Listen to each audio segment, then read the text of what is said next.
Hiya, papaya. How are y'all doing? Happy Sapphic Sunday. We're here for the new StudioElan demo that came out that was announced on Saturday of last week.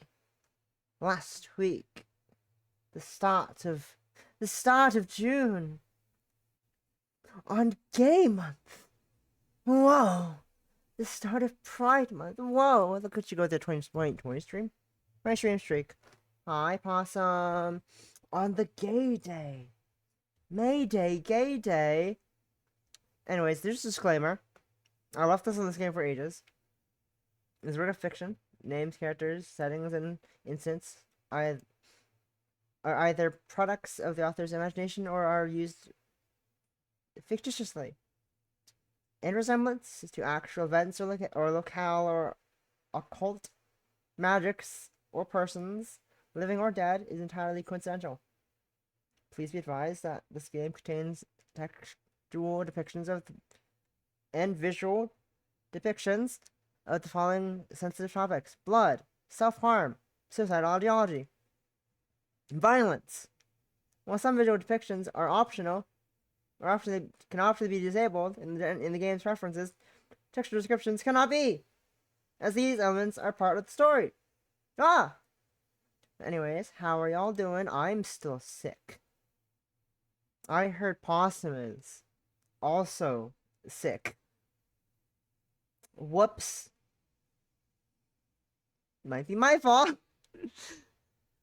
Who knows? Not me.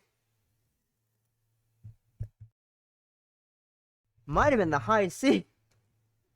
It might have been the high C. I don't know. It's a high chance.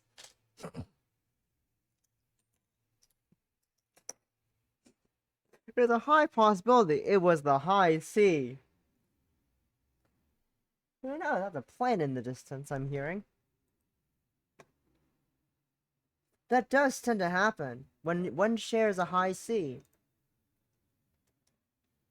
Before we begin, thank you for downloading the demo of Tithe Blood. Please note that the title is still in active development, and as such, this demo is considered early beta, pre-release software. The assets that are in the version of the game are not fully finalized yet, and save data created in the beta version of the game may not be compatible with the final release. Some features may also not be fully implemented yet, or may not work entirely correctly. If you have any inquiries or feedback, please refer to README for information. All that being said, we hope you enjoyed this game and as much as we did making it. Alright, let's go. Let's go. A tithe in blood.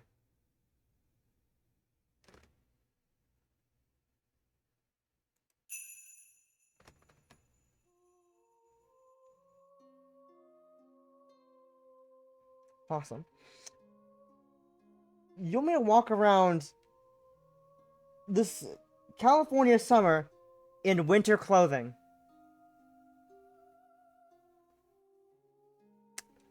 Are you sure about that? Did you think about that when you pitched that idea? The fact that it's winter clothing? Did you think about that? Oh, I'd be dying. Hey, look at the girl on the top. I can't. She's gone. She's gone.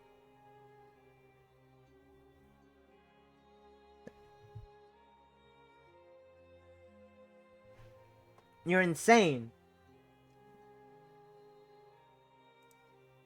So, how are we doing on sounds? Can I hear anything?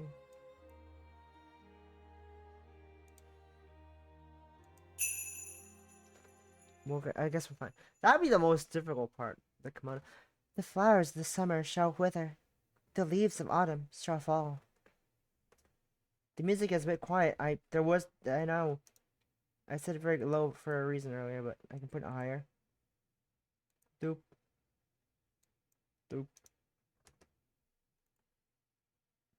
Against a transient world, we are doomed to defiance, to the eternal folly of man. And so, the winter snow falls.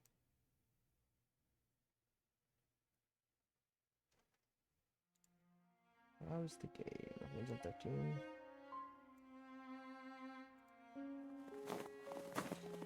A terrible chill hangs in the air, the season proving bitter, as it so often is here. On this cold day, a great throng of students slowly shuffle through the piled snow of the university grounds, the day's lectures finally over. Some gossip freely with friends, while others fawn over their partners. Most, however, stroll quietly. How is the sound? Sound good? You enjoying those crunching of the shoes of snow? Are those good shoe crunch sounds?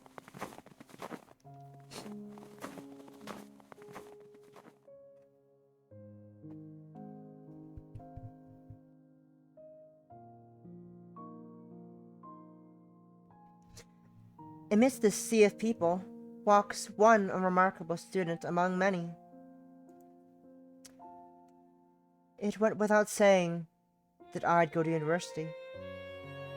It was called smart. I was called smart, clever, intelligent.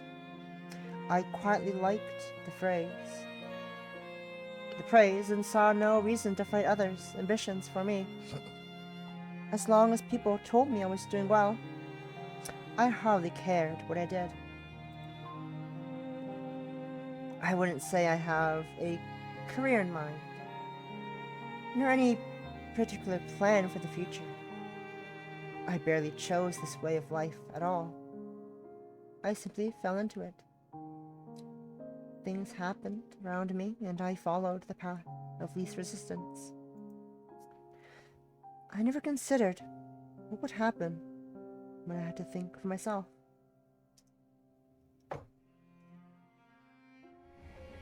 The train rattles and shakes as it trundles along the desolate city outskirts, the air inside stifling from the heaters. The seats always fill before I get on, so standing for the awkwardly long ride has become normal for me. With little less to do, I stare out the train doors. My thoughts soon turn inward, as they so often do in quiet moments. Not needing to study a day of high school has paradoxically made university all the worse. Faced with more difficult problems, and never having needed to work at understanding something before me, I found myself restless. One might turn to friends for support, but my nature seems to drive others away. I always got on better with teachers than other students in any case. The city outside becomes distant, its glass buildings reflecting a gray sky. The only color to be seen is that of the bright red Sapporo TV tower, its wire frame girders beaming through the white snow.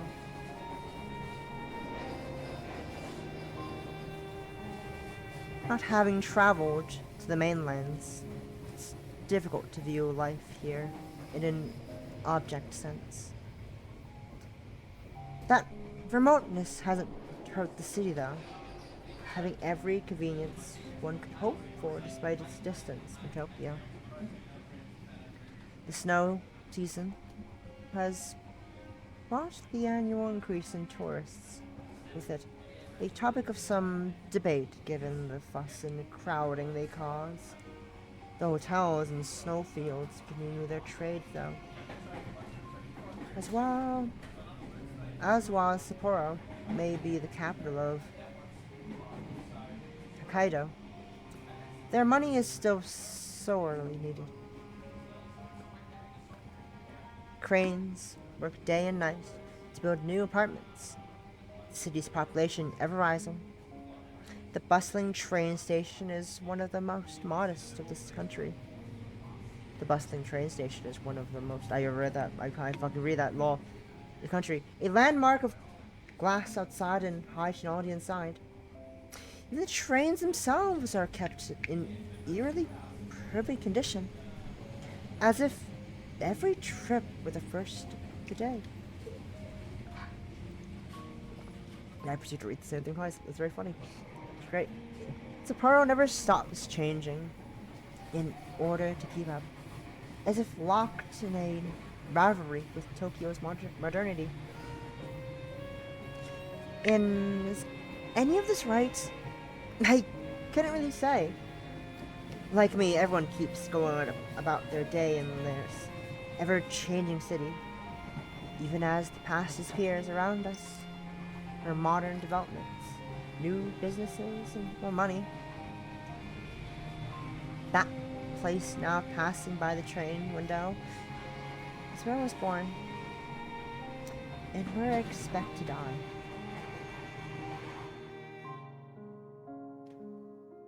Perhaps it's fate that I live in this grayscale city.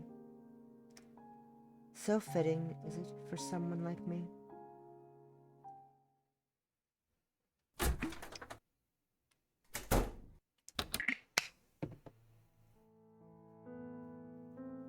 Having slipped off my shoes, the pattering of feet on which echoes about as I enter the spacious living room. A flimsy plastic bag carries dinner from the nearby convenience store in one hand, while the well-worn messenger bag for school remains strapped over my shoulder.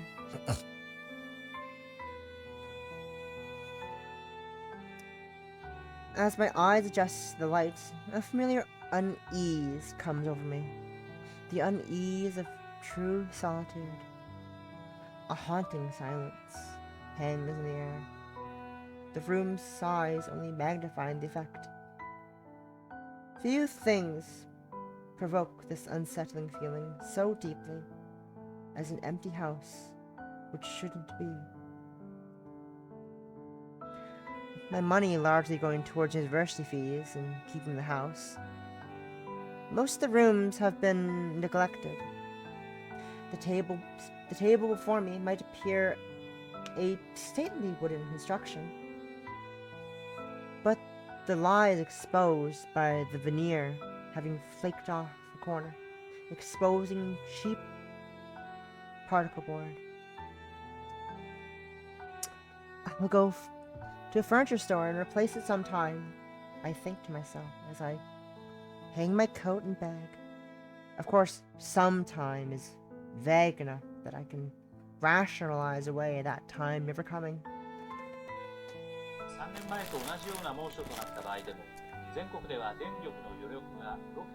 With my food quickly growing colder, the house itself being a little warmer than outside, I settle myself down on the cushions. The air soon fills with studied and the monotonous voice of a television news presenter as I begin to eat. The lukewarm rice curry dishes, for better or worse, consistent in the way convenience store food usually is. The same goes for the bitter green tea, which washes it down. The occasional click of chopsticks is all that serves to punctuate the uninteresting news report. The man's voice rattling off the details of the traffic accident from the snow-covered roads. A routine day, much like any other this year.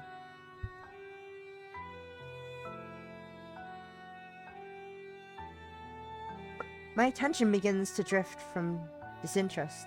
My eyes settle on the cardboard box on the side of the table. I half-heartedly consider throwing it away, but like most, I decide to use it for storage. For what and when? I hardly know. It still has the shipping label attached now that I look at it. To think that one thoughtless order of an otherwise nondescript book from some second-hand store would change so much of my life. The idle thought confirms my plans for the evening. Putting myself to work in order to calm my nerves, I turn off the television and sort the remains of dinner into burnable and recyclable trash. With that, I take a long breath and head to the study. Even as I walk up the stairs, I become acutely aware of the sensation from the bandages on my left arm, a now permanent reminder of this grim pastime. A lavish room is revealed as I enter. This musty smell of books and old furniture hang in the air. The haphazard collection of antiques and oddities is a result of a year haunting local antique store and online marketplaces. Anything to take my mind off what was happening around me. My eyes move down to the floor. What started as pleasant dark wood is now slightly blighted with remnants of dried blood. The stains run deep. No matter how hard I've tried to clean it, the sight going unnoticed by anyone else is one of the few advantages of living alone.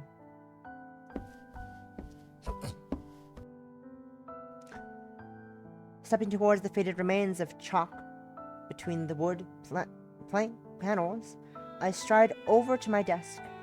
Notebooks full of translation notes lie to one side, while a time-worn leather-bound book lay open on the other. It's likely the oldest object for many miles around, and treated accordingly.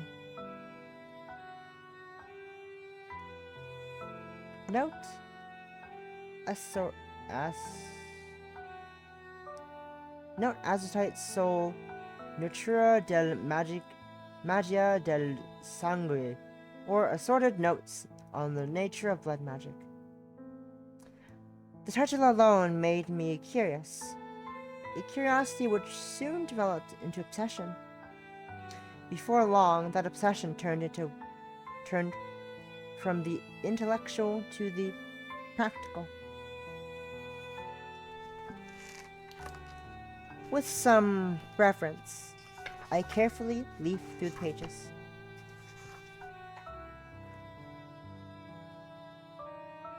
The words of the author, one Isabella de Mora, speak across the ages as I scan the page. Translating the Italian text has been slow going, not helped by its archaic form. But what progress I've made has yielded good results. Rather, it's been my body which has slowed me more than anything else. Looking between the floor and the book several times, I attempt to visualize the patterns needed to replicate Isabella's experiments. The glyphs and patterns are strange and complex. More than one attempt, ending in dismal failure.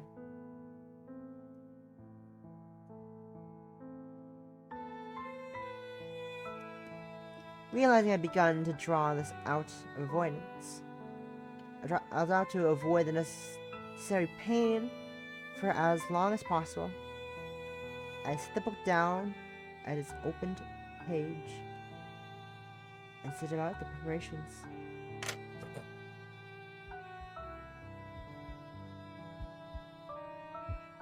Taking a piece of chalk from the pile of seemingly unrelated items on my desk, I kneel down and begin to retrace the intricate plans detailed in the book's pages. Every so often, standing to consult the sketches I've been using as guides.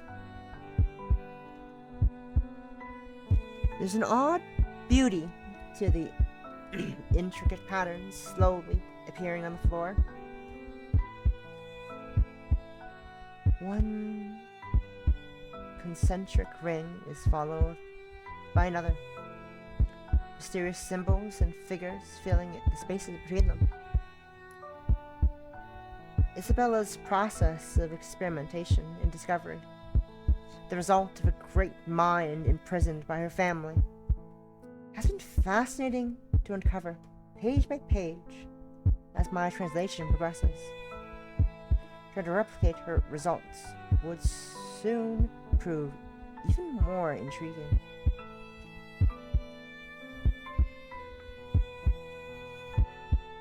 Slowly but surely, the detailing comes to an end, and the last of the lines meet.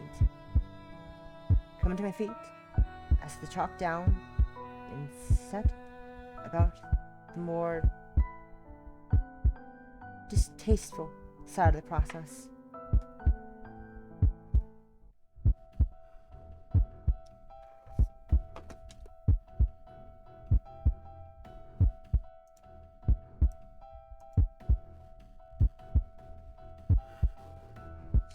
My heart racing, I pull up my left sleeve to well above the elbow, revealing the blotchy cream-colored bandages stretching down a good portion of my arm.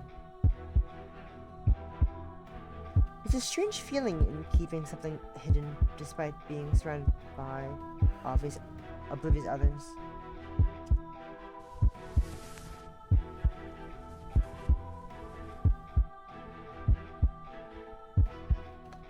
Little by little, I unravel the dressing, leaving enough at the top of my arm to avoid it falling. As the skin beneath it is revealed, one dark red line after another lights the pale flesh around it. Some are already scarred, soreness and itching remaining me from their presence, reminding me of their presence. Reaching on the desk, I take my knife in hand. The blade is nondescript by choice, bought along with random items I didn't need to avoid rousing suspicion. Bringing it to my arm, I hover above a spot below the last cut, in hopes of not interfering with its healing.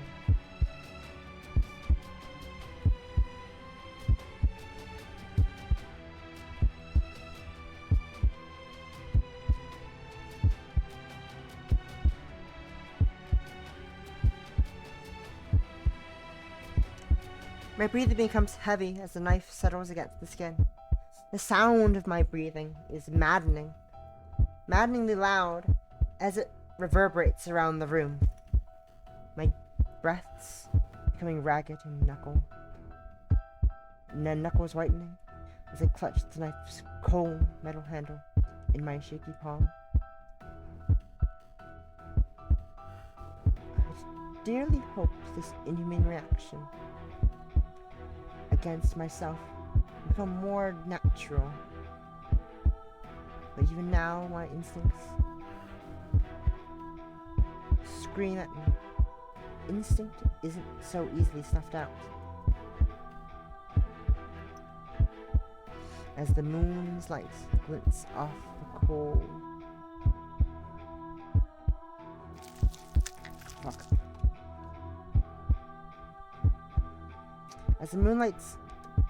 As the moon's light glints off the coldly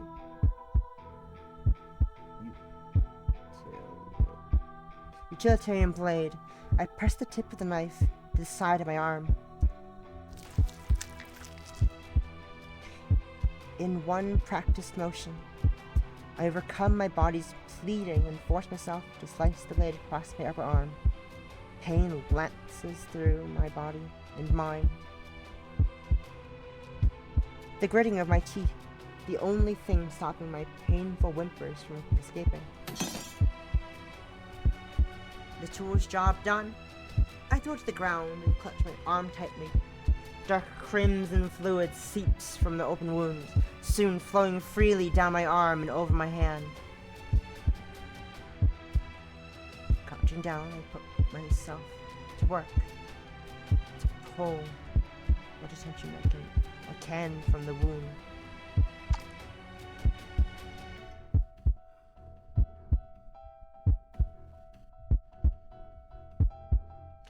Putting my hand out before me, I straighten my index and middle finger as thick, red, warm blood begins to drip from them. Trying my best to minimize my nervous shaking. Chalk outlines soon turn red as I trace them out at a slow and steady pace.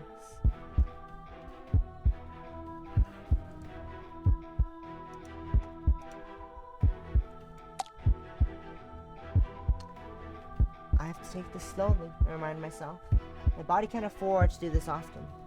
Every attempt meaning days of recovery. I'm already weak, and the winter's effects hardly help. As last the white chalk turns to wine dark red, I stand once more and glance about.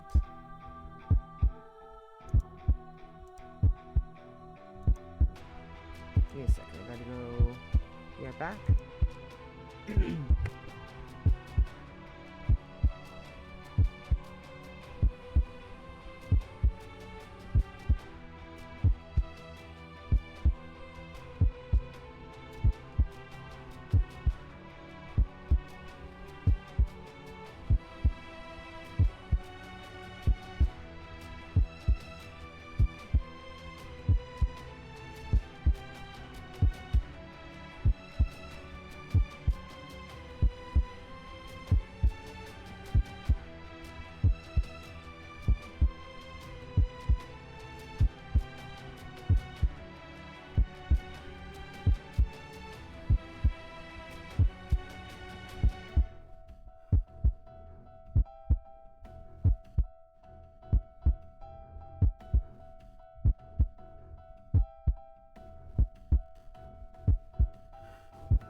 I'm back. Come on. The moonlight reflects off the fresh blood, a slow trickle still dropping to the floor from my arm. A certain dissonance strikes me between the messy red splatters strewn across the floor and the intricate Byzantine pattern.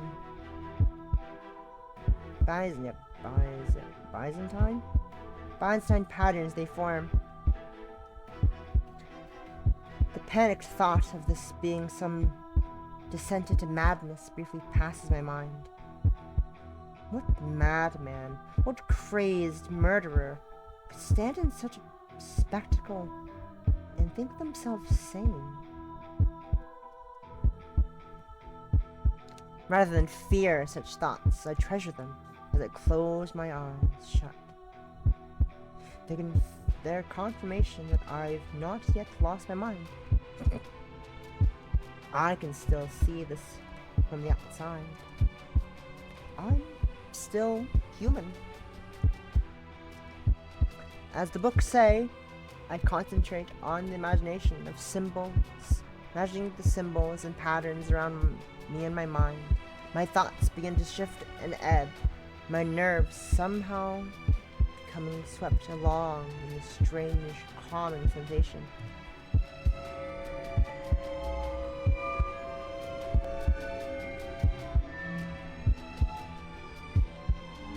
As if caught in a river, my thoughts begin to flow rather than fight it. As I first did, I allowed the slow and uneasy trickle to take me. Surrendering to the movements in my mind, some are pleasant, others horrendous, but all prove fleeting and impermanent.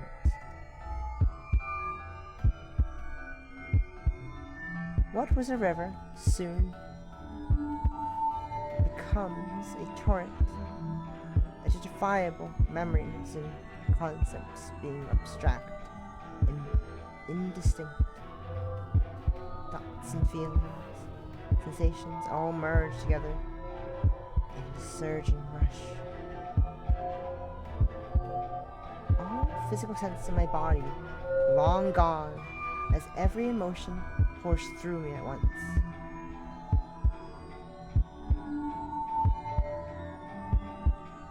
In swirling and flowing mass, the bedrock below it all begins to sway in the swelling flow. My sense of self nudges and rocks, at first held by the deepest root, yet little by little against the surging flood.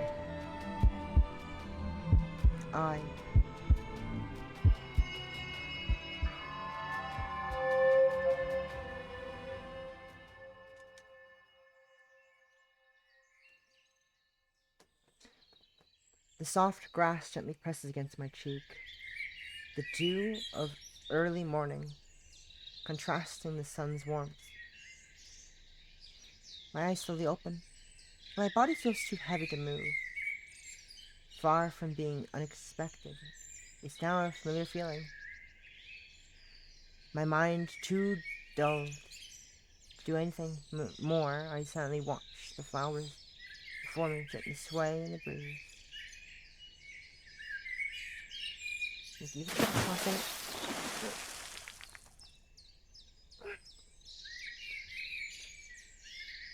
Hydrate. Thank you.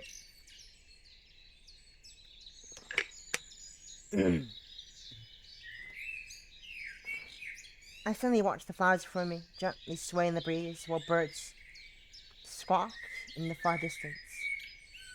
It's all so different and so warm. As if waking from a terribly long sleep, I warily pick myself up and my senses slowly return.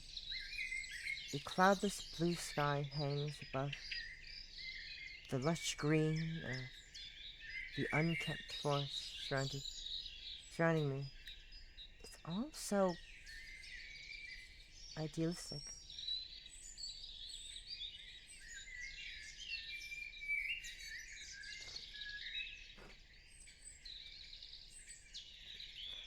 Here, there's no bright red tower piercing a sullen sky. the world which stretches out before me couldn't be farther from the hustle and bustle of the city of Earth.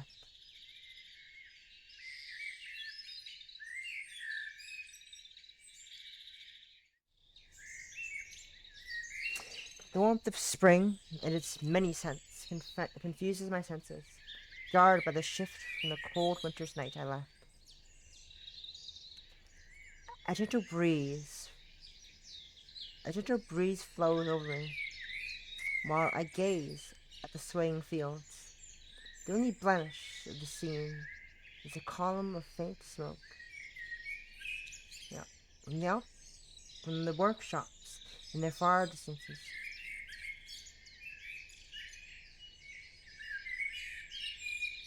Peeking above the tree canopies, what I've managed to do finally becomes clear as my dulled mind slowly recoups itself.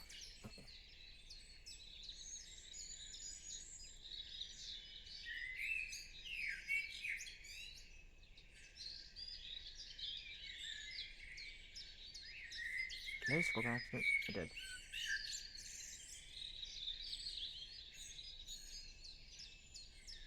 The magic worked. I thought lest we say the words to nobody in particular.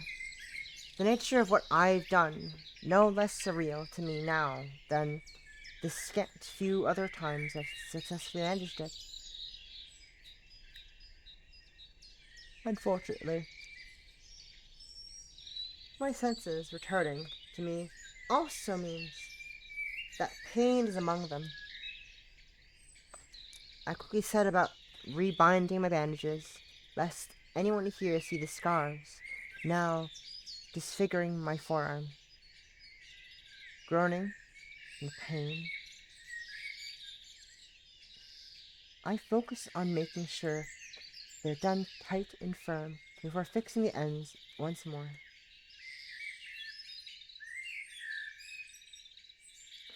As much for myself as the others. I roll my sleeves back down afterwards to avoid the temptation to look.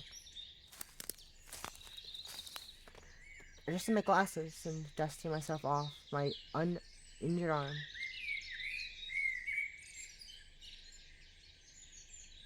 I set off towards the faint pillar of the smoke.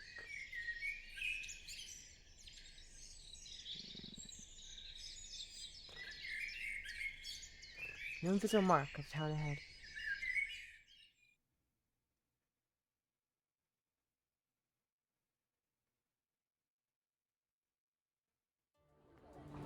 Oops. The town of Sapporo. To transfix you. Okay, let's follow. Dragon. Sorry, I'm trying my hardest not to die. I am sick and I'm dying at the same time. This is very entertaining. An empty horse-drawn tram trottles along the past my field of vision. The steed's hunchbacked owner, patiently letting it trot along a leisurely pace. It pays me little heed as they pass the clatter of hooves, blending with the sounds of passerbys.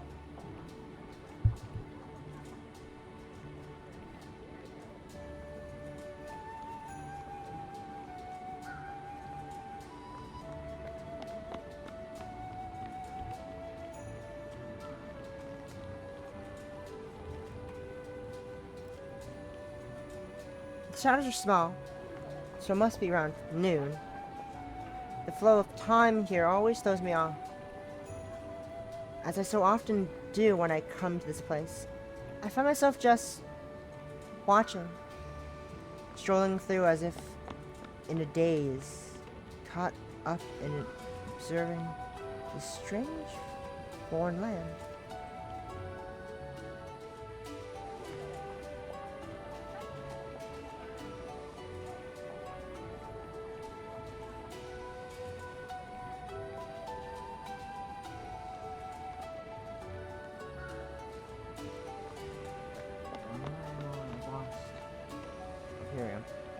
strolling through as if I in a daze, caught in observing the strange and foreign world. Yet this foreign-feeling world couldn't be close to my own. For reasons unknown, the magic I've been attempting, transference, has reliably transported me here, when I should be in some other country. I arrived in the same location, but it's a century ago. The strangely dressed newcomer soon lost her novelty. The people here do give me so much of a passing glance as they go about their day. Words could express how glad I am the attention faded.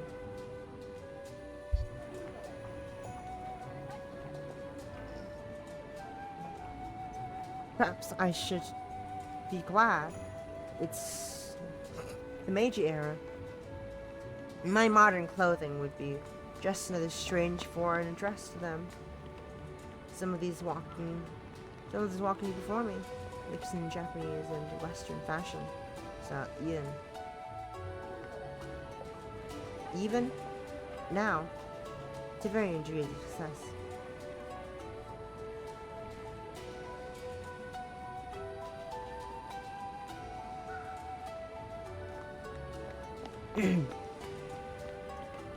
Trying not to fucking die is really difficult when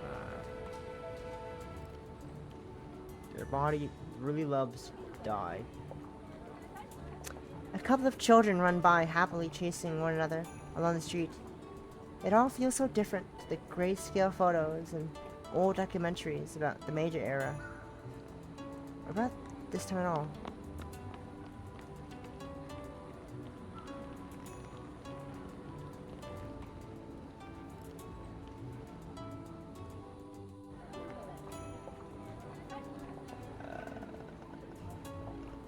So different nothing straight at all. People here feel alive and varied. From the dour to the cheerful.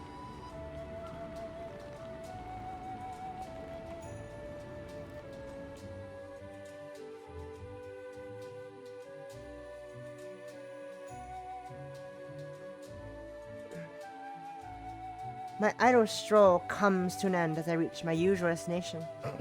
Outside the kabuki venue stands the brightest person here, happily seeing off someone she'd been chatting to before noticing my arrival.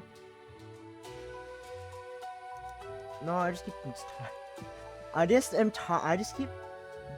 I'm tired, but I'm also not tired.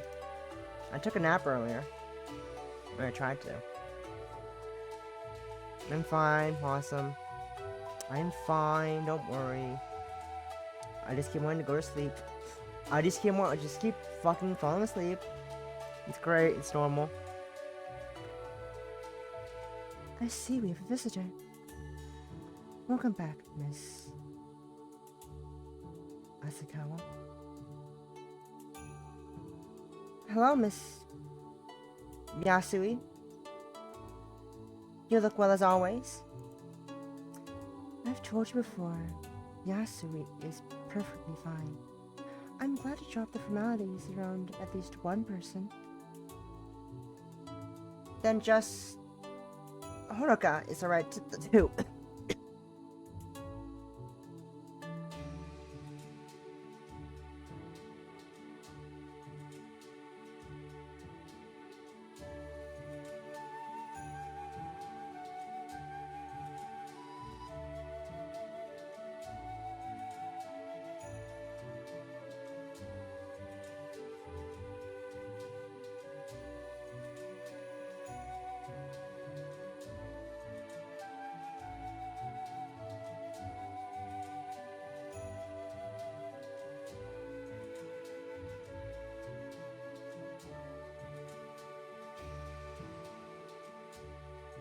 That makes more sense. That's on that's an E at the end. Haha lol. Anyways, I wish I had recall. If only I had recall. My life would be a lot easier. Wait, did I cough drop somewhere? Yes, I can.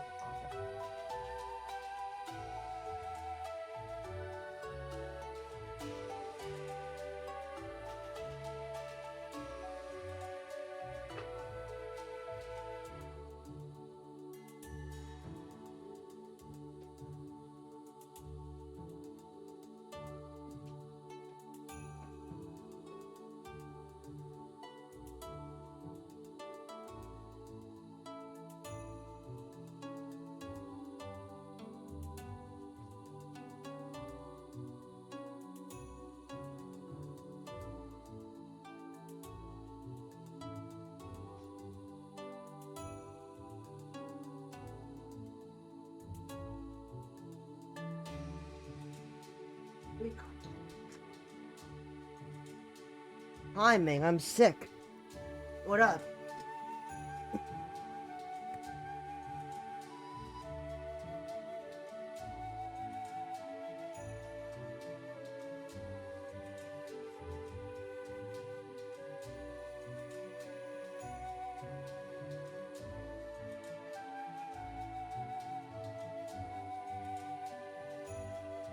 I've been sick since I got home. I've been sick since Tuesday. Hello. Oh. Extra me.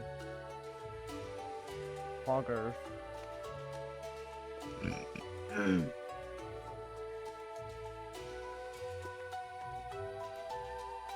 It's my best effort. I wilted before her sunny disposition. As usual, I'm hardly ever able to make eye contact as I mumble my reply. Yasue takes... Yasue? Yasue. Yeah, Yasue. Oh, Yasue. Yasue takes the comment in stride, her cheeks hinting at a smile hidden behind her fan. My arm suddenly... I like how I'm just I have so much energy now, randomly. And what? Oh yeah, this cough drops wakes up instantly. My arm suddenly ache from my wound, singular, causing me to reflexively reach over to clutch it. Such pain is a constant reminder of the cost to get here. The tithe of a normal person has to pay to mimic the magic afforded to mages.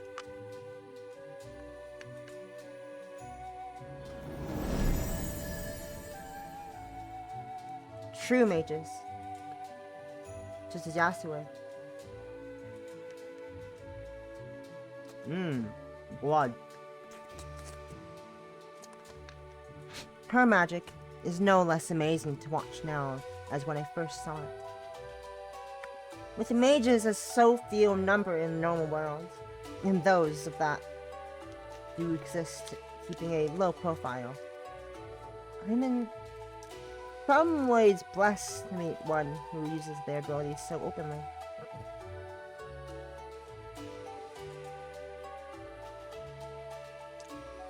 Are you alright? I'm fine, I'm just tired. Accepting my waving off of concern, Yasue turns to begin walking, casting a glance behind her to invite me. I quickly skip up along as she begins to slowly stroll the streets, stealing the occasional furtive glance at the women as we go.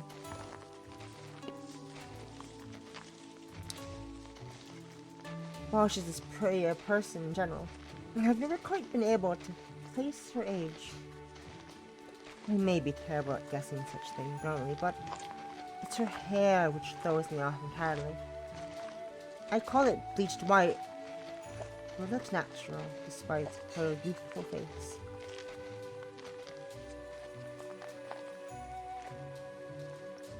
Finding myself self-conscious, I run a hand through my hair, my bangs, to neaten them before adjusting my glasses just so. I'm not particularly good at things like fashion, but for this one person, I want to put on some kind of effort. Where are you headed? Now I'm different. The day's performance is over, so I thought to have a stroll to wind down. I appreciate the company. Do tell me if you're tired. If you tire, I'm well aware you try to hide it, but I have noticed the toll these adventures take on you. She does her best to make the remark as gentle as possible, but her point is made. I've been hoping she wasn't troubled over such things, but it's hardly the first time she's seen right through me.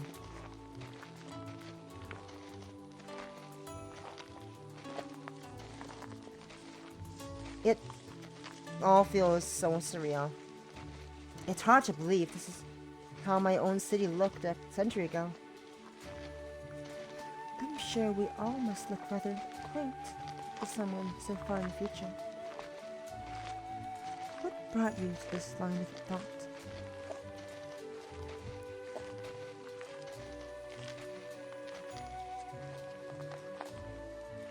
Just thinking back to when I first arrived here. Feeling like a little lost lamb back then. I've got the image of who I thought might find this place. Yasue punctuates her observation with a churlish laugh, raising my spirits. As we head onto a side street, Yasue stops to greet a friendly caller walking by. The man happily begins to chat as he adjusts the yoke across his broad shoulders. Sacks of goods tied to either end. Without wanting to intrude, I'm left thinking back to my first arrival here. I stumbled about it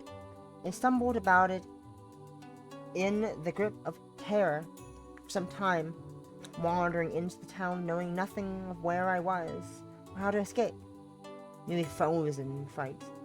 I slinked along the side of the streets, onlookers struck the bizarre clothing I wore compared to them.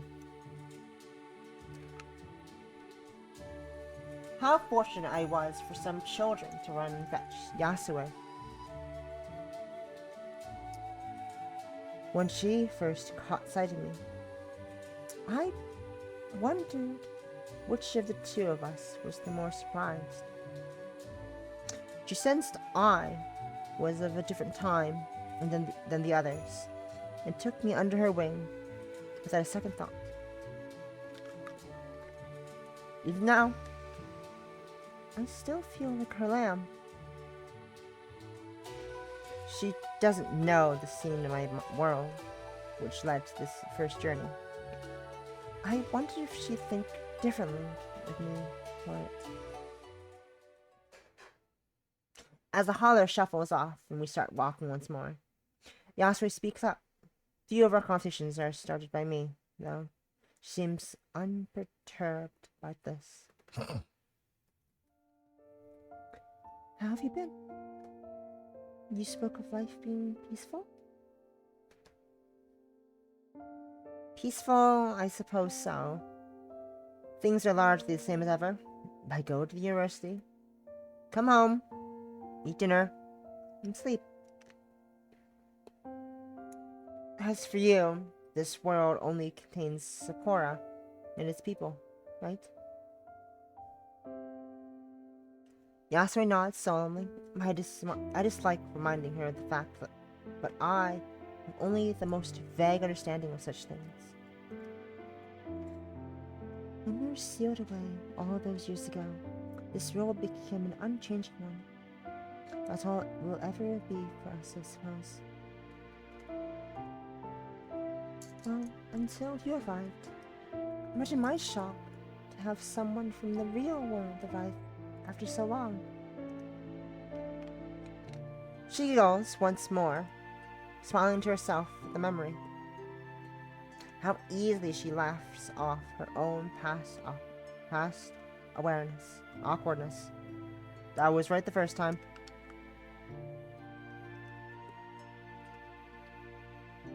The first impression I had of Yasue was perhaps the expected one. So many photos bled together of people in formal outfits, stiff poses, and stern, serious faces. Whether we try to humanize history in school, there's only so much a museum trip or classroom lecture can do.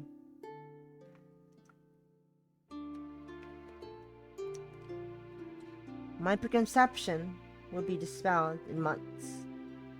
In so many ways. She juxtaposed her ladylike properness with carefree spirit.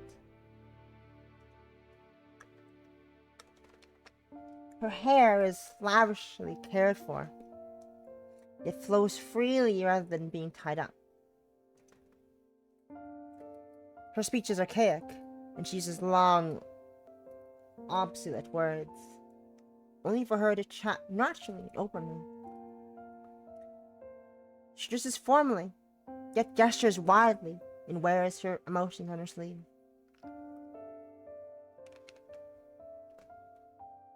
I know full well I'll be going over every conversation we have in my head for days, if not weeks, to come. Angstring over every misstep or hesitation, and overthinking every expression or pause. It's the quote you screenshotted. It's way too relatable. Whoa, it is! Look at you go! You're right, it is. Yet Yasue will do no such thing. Everything flows off her. It's graceful in a manner, albeit not quite in the way I expected the word to be used for. For someone of an era barely past samurai and daimyo.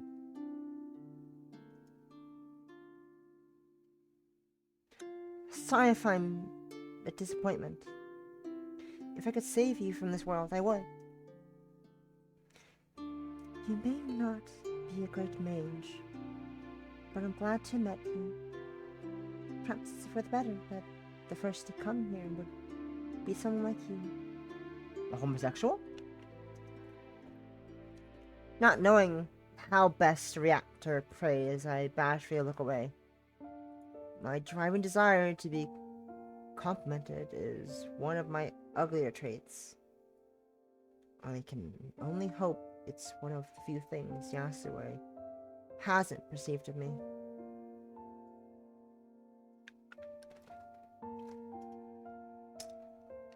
I soon realized I'd begun rubbing my arm out of anxiety. For all her praise, I still feel as if I'm telling a lie by omission.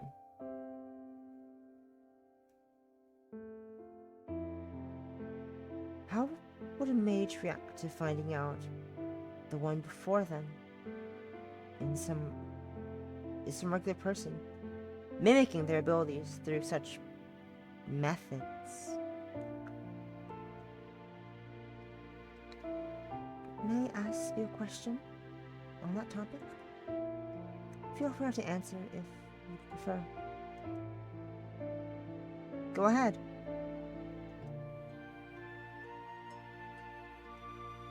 Oops. The jump in topic forces me to think about the answer for a moment. I can't...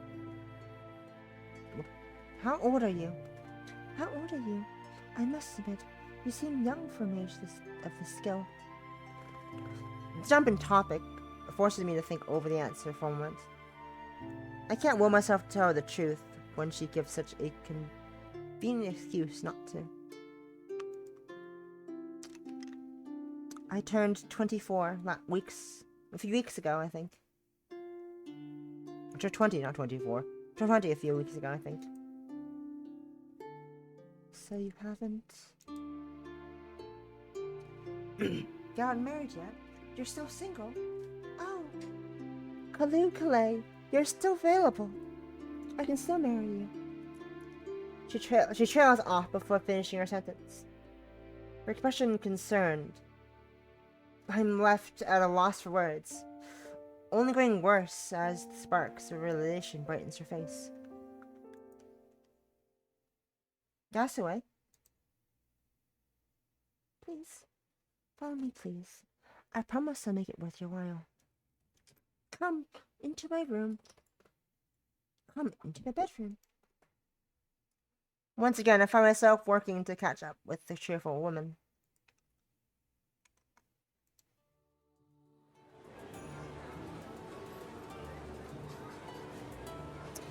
Dim lamps struggle to illuminate the tables around us. The Kaya's air are filled with the chatter of patrons and the heavy scent of tobacco. The figure flowing freely, and so many in the right space, and so in a tight space. The air is taken on a distinctly muggy feel. Many of the animated faces around us flashing bright red.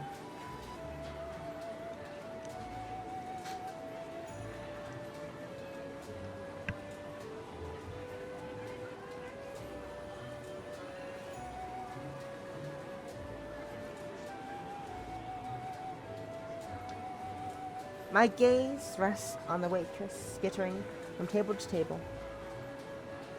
Dainty feet in sandals tapping quickly to keep up the speed with the pace of orders. It's a little uncanny. Everything about the experience is so close to a normal restaurant, yet just different enough to draw the attention.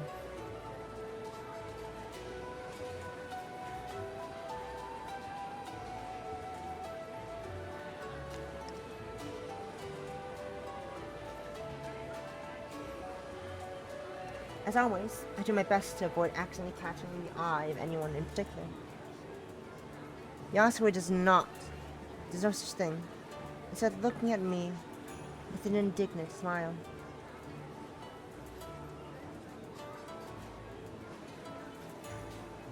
I'm not sure I understand if this is my birthday.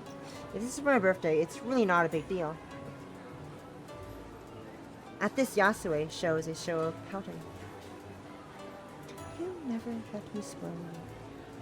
I know your world has many lovely things, but I'd like to treat you to this once with what you have to offer. Hi, Uncle Kimmy. It's not like I mind, it's just... Old man.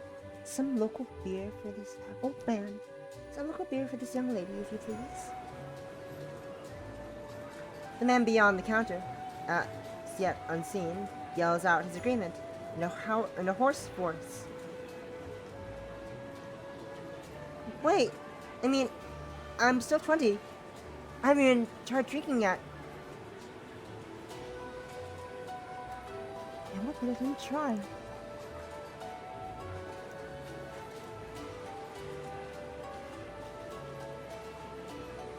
I easily give up my protest in light of how happy she is to be treating me like this.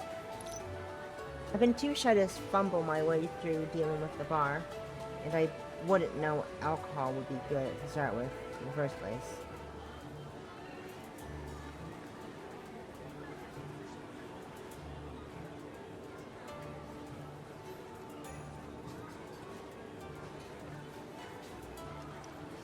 Ordering so quickly, the old man, perhaps the owner, personally brings the bottles and glasses to our table. Yasha doesn't notice my confusion as she She stops to pull out the cork in each. Even I know these usually have bottle caps. Sure. We'll understand, thank you. Yasui quickly obliges, passing them 2 old silver coins.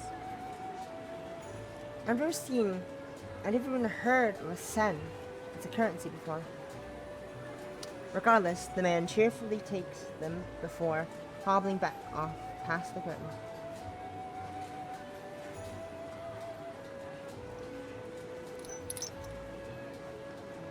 I haven't taken her for a beer drinker, but she's clearly looking forward to this more than I, as she gives an eager smile.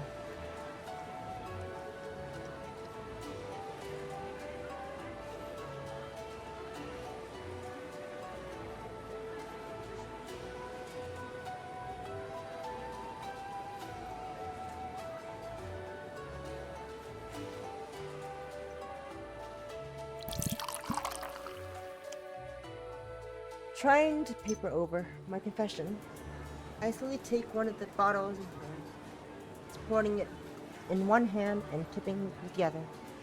I'll gently pour the amber liquid into the cup, now held by my senior's delicate, spindly fingers.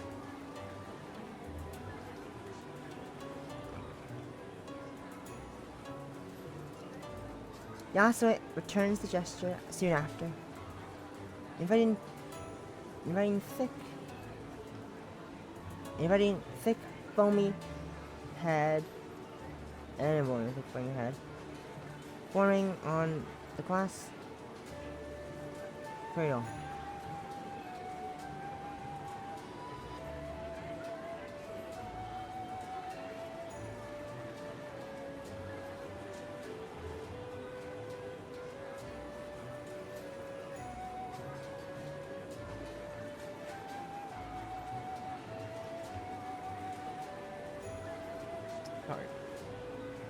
Answers their gesture soon after, an inviting thick foamy head forming on the glass cradle.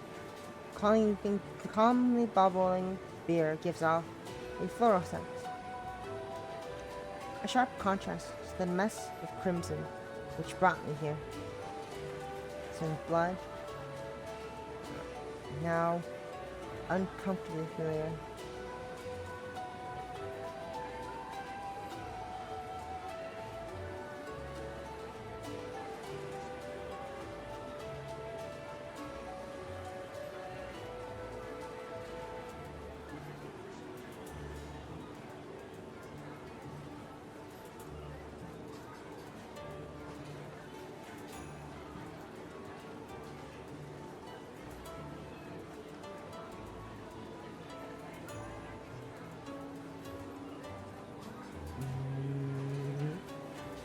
Look up, please. I pour over my drink, Yasue, her gaze patiently gauging my reaction.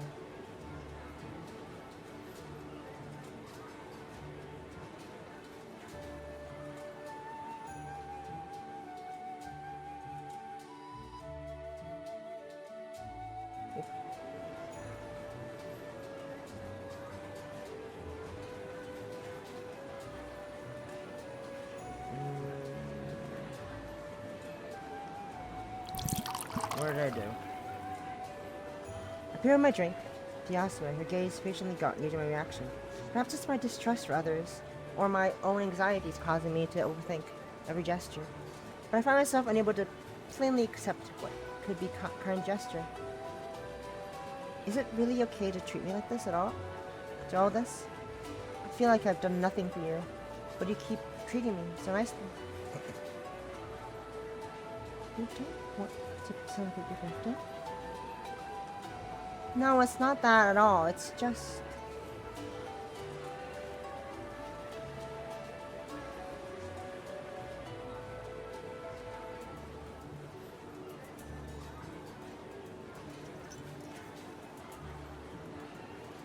I feel the Oscar to defend herself.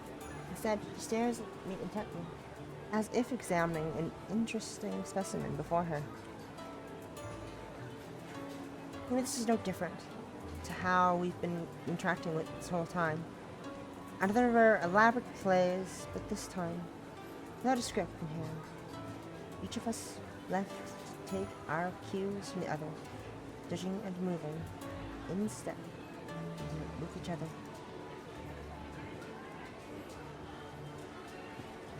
I'm gonna throw water in my face again, be right back.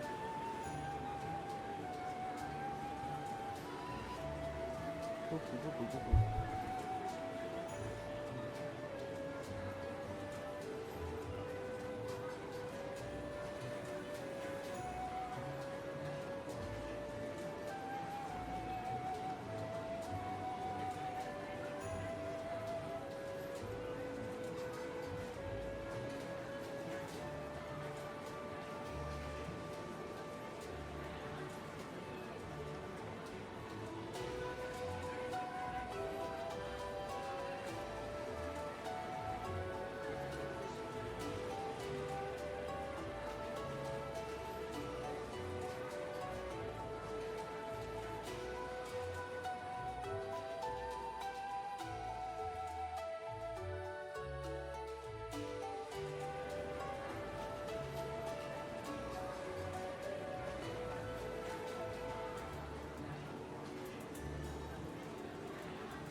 As a particularly rowdy patron gives a boisterous laugh beyond us, Yasser smiles and closes her eyes in defeat. Perhaps I've been coming on too strong. I apologize. I spent so long without new company that I'm slightly terrified. I might lose you at any moment. Of course she'd be scared. She's been sealed away for so long. Everyone here has been. That I'm important enough to Yasui for her to feel that way about me. Even if it's only by circumstance. It's oddly nice. It's been so long since I felt needed by someone. At least I can do this. The least I could do is appreciate her generosity. Then I make you a promise. I'll always keep coming here as often as I can. I mean, that is a student as well. This was particularly practically a time capsule of history after all. So please, share this trick with me. Not for my birthday, but to agree on that promise. Her smile is enough of an answer. The pent-up tension in my body releasing. An odd sense of purpose sparks inside me. First I perhaps felt in my life.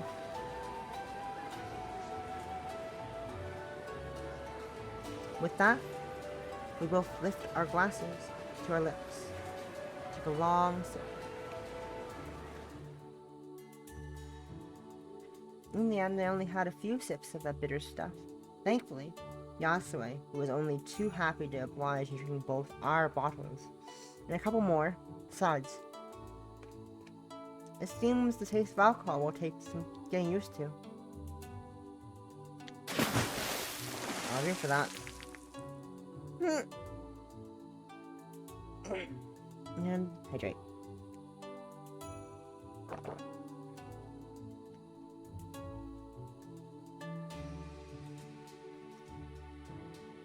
I had heard that drinking before evening is odd, let alone at noon. Yahoo seems to hardly care though. At least now flesh and gestures decidedly more animated. Of all the images I had of a lady from the Meiji era, a joyful, carousing woman skipping beside me isn't one of them. As she gives me a slightly uneven smile, I offer a polite bow. Thank you, Yasue. Today's been fun. Sorry for not having more drinking, but it'll take some building up to.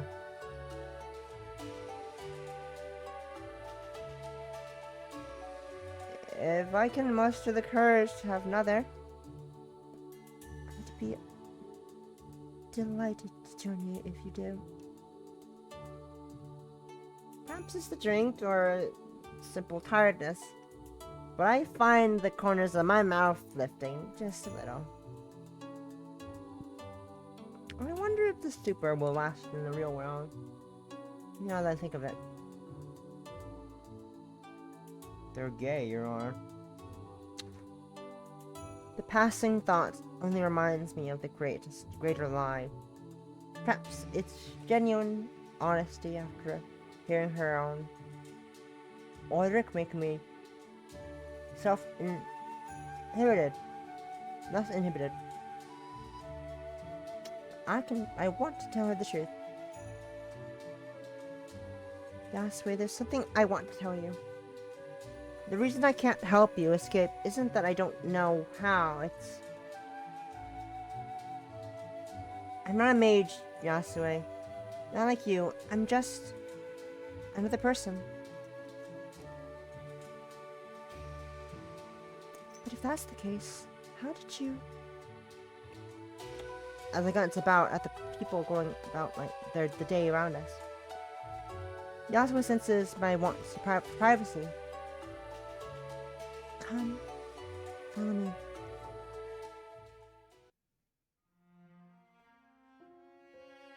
After a fair hike well beyond the town limits, we arrive at the edge of the forest surrounded Sapporo. There's a peaceful serenity to this place that I've yet to find in my own world. Please tell me what's worrying you. Whatever it is, Honoka, I accept it. That she cares should make me feel happy. It stings my heart so. She doesn't know. She couldn't know.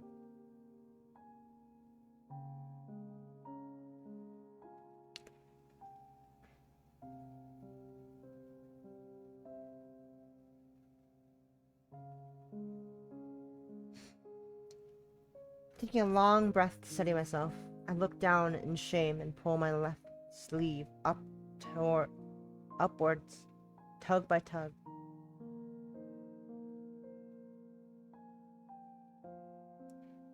Before long, the bandage show.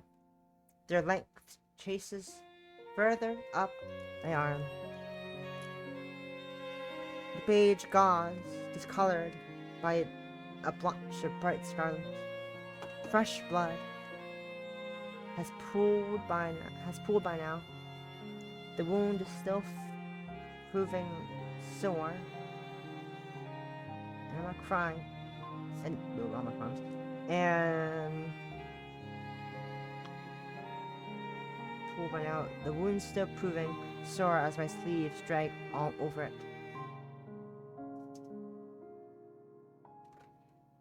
As I look up at Yasue, the woman wears a mournful expression.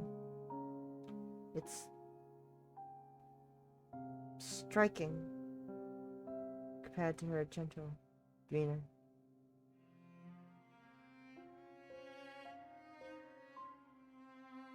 Ma'am.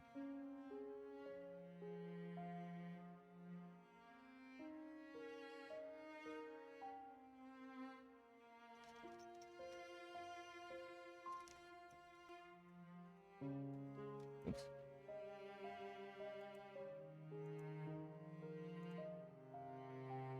What have you done to yourself? I'm not that sure how it all works, to be honest. I found a book which someone wrote a long time ago. About how a normal person can summon magic like a mage does by second nature. Somehow, I'm not sure of the mechanics. It lets me do things like this and use my blood to work.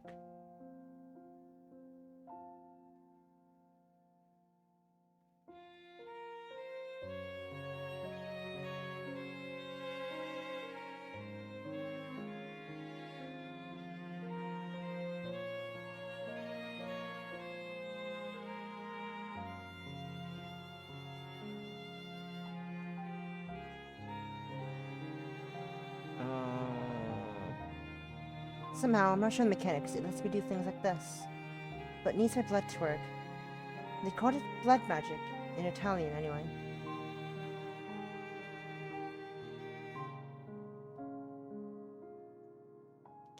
In response to my fast-paced exclamation, her eyes close. I could see the gears turning in her head. The connection between my general family and identification. What the fuck did I say that from? Yep. Supposed to be fast-paced and rapid exhaustion when visiting now plane. Hanukkah. Madoka. Hanukkah. Oh, the Discord booting up randomly in the background. Huh? I know what she's going to say next. Neither of us want to hear the words. It's not as if I'm dying or anything.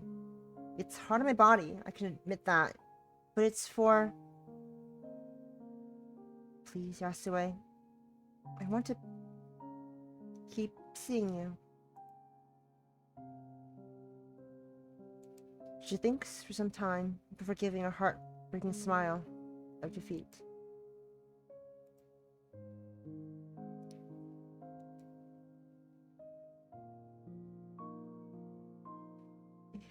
I can't very well force you, can I?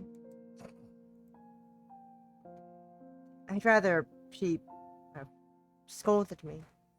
Without any further defense to be made, I fall silent while looking for nothing in particular. Take care of yourself, Monica. I'm glad to have met you.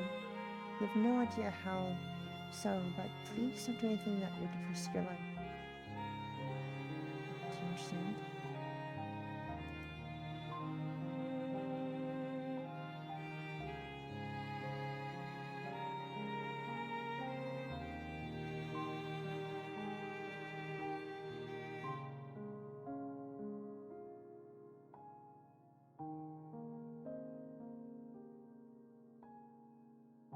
I understand. I'm sorry to have worried you.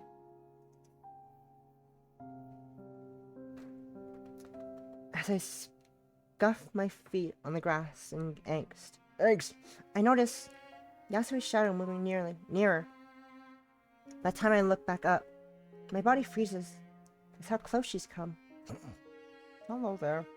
Without a word, she reaches out with her long, dainty fingers and grasps the corner of my glasses, subtly evening their position on my face. Without Yasui steps back and smiles simply. That's what we elders are meant to do, silly. Her point made, Yasui's smile slowly wears off. Time to say goodbye draws near. Where the next visit will be is difficult to say. But the fact it will come is certain. I'm not sure if it's imagined or not, but I feel Yasui become more comfortable with the fact. Understandable for a mage seeing their first visitor in 100 years.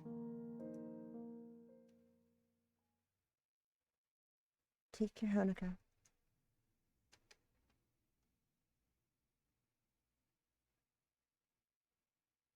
Thanks.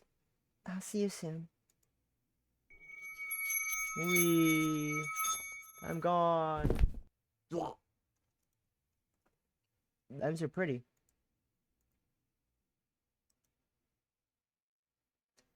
My head presses the hardwood against its hardwood beneath its hard, cold surface, rousing me. Barely open my eyes. Blearily opening my eyes. I let myself stay in place as my senses slowly return to me. The smell of musty books, chalk, and blood play on my nose. The scents make me an unpleasant concoction. My body feels impossibly heavy. The stupor seems to have gone entirely lost to the world I just left. But the experience of transference takes a heavy toll on my strength. Forcing myself to stand, I stagger to my feet, with hands on my desk for support.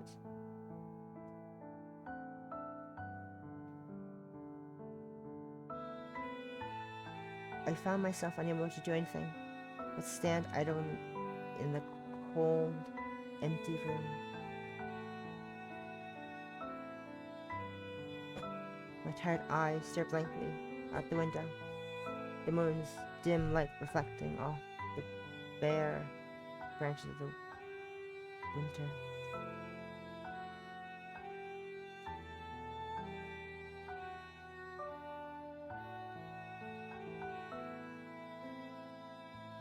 Sunset hangs in the air. Moonlight illuminates motes of dust floating in the evening's darkness. My head feels empty, no matter how hard I try to form so much as a fleeting thought. Simple exhaustion, I tell myself.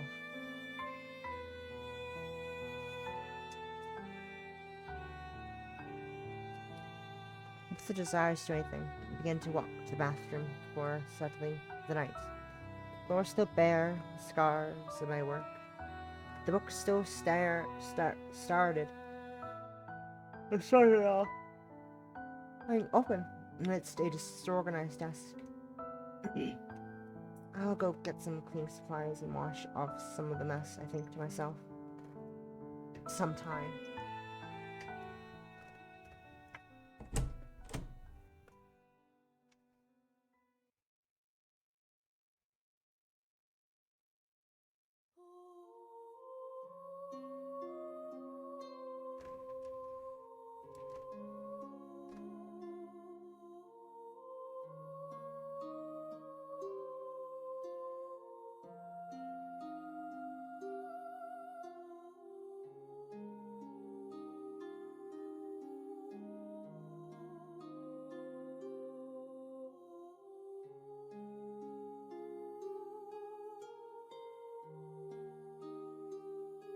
So pretty. Monica, it's hard on my body, I can admit that, but please, Yasue, I want to keep seeing you. It may not be an age, but perhaps it's for the best. The first to come here would be someone like you. Even if it's time to even something small, I always try to set things right. Once I realized I had the life I did, I felt like I can't read this fast. Very well, hate me if you wish. I can't read fast enough. Yay! A Typhon blood. Whoosh.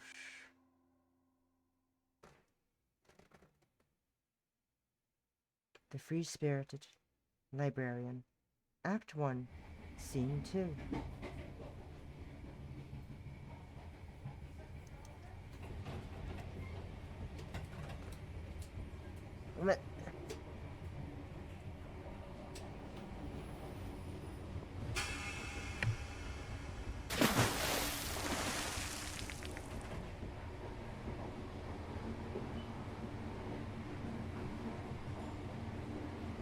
Thank you.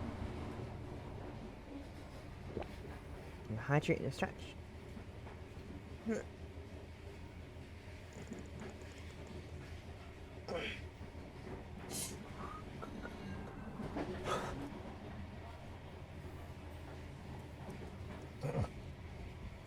taste of coffee from the station lingering on my mouth, I idly watched the scenery scroll by with wary eyes.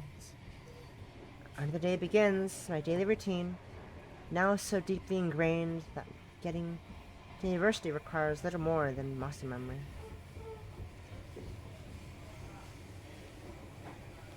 While I may want to visit Yasue again, practicing blood magic won't be possible until my body has become more to recover. Until then, I've little choice but to live out another day in this world.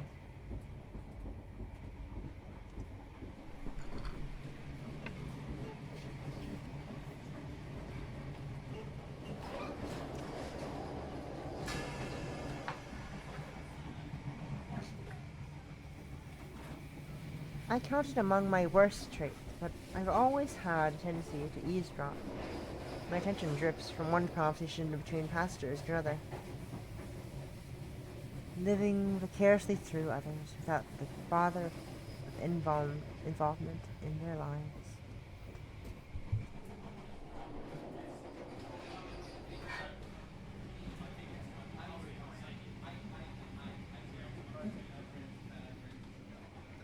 Others seem to be in a good mood, from overheard clips of conversations.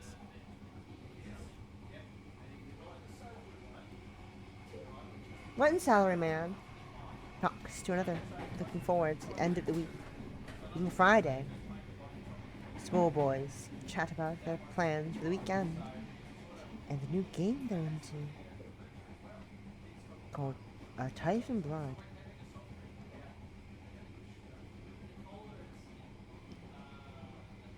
My life may have stopped, but those others have kept moving.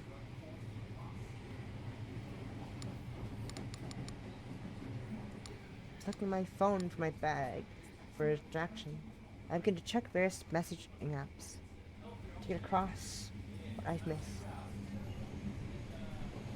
Plans are made and rumors are spread. Lucky pictures and jokes are posted.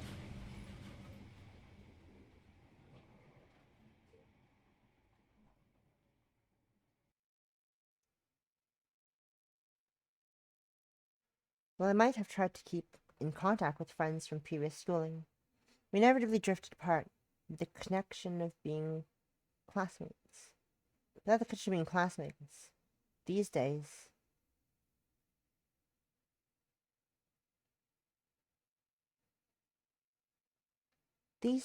such morning browsing just covers the day's news and message boards threads. It's funny how different this is to Yasuo's time. She couldn't. The screeching of the train's brakes puts an abrupt halt to my thoughts. People yelping in surprise, the unexpected shuddering. The stop is so sudden that I'd fallen if not for putting a foot out before me.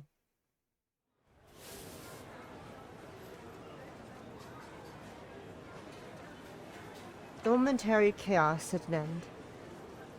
I right myself and slip my phone back to my bag. Discontented passengers question and murmur as the train continues to stop. Comes to a stop far from any station. Soon, quiet as a monotonous voice. Soon, quietly as monotonously, not as the soon, quietly as a monotone voice from above echoes about the carriage, the carriage, carriage, the carriage.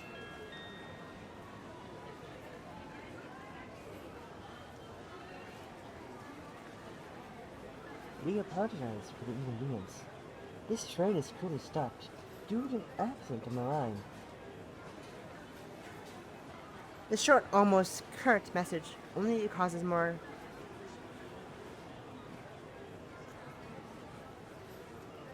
consternation among the passengers.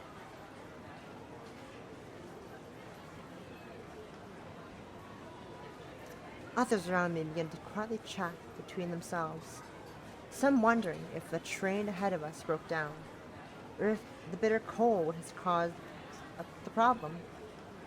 Some wonder along. Some wonder aloud if someone's died. The scandalous excitement to their wish and hidden.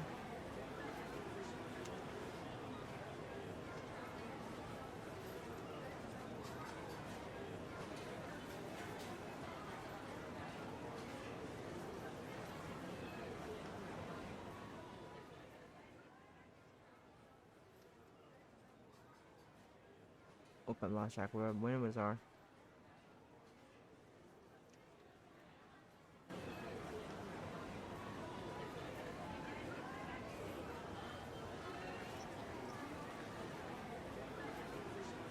Give me a second. Just on.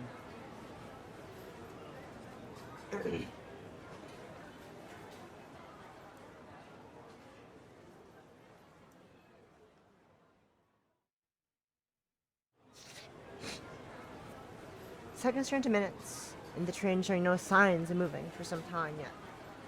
There were impatient passengers pace about aisles, though most settle reading books on phones.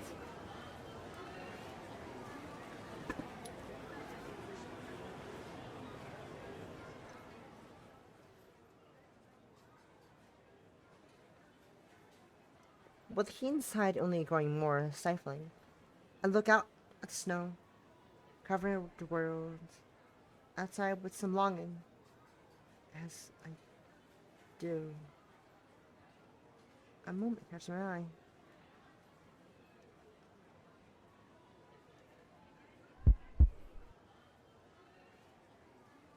Catching some blue, I realize I've seen something I shouldn't have. A man in an engineer's orange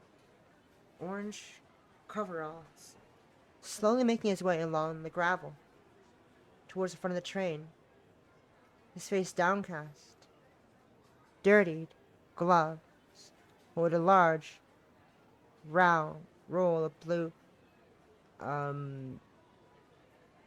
tarp, tarpaulin, Tarpaulin? Tarpaulin.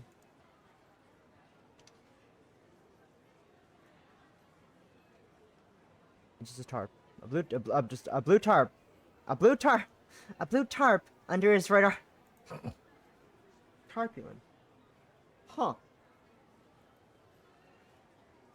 I've seen that material in the news. There's only one reason it would be used here and now.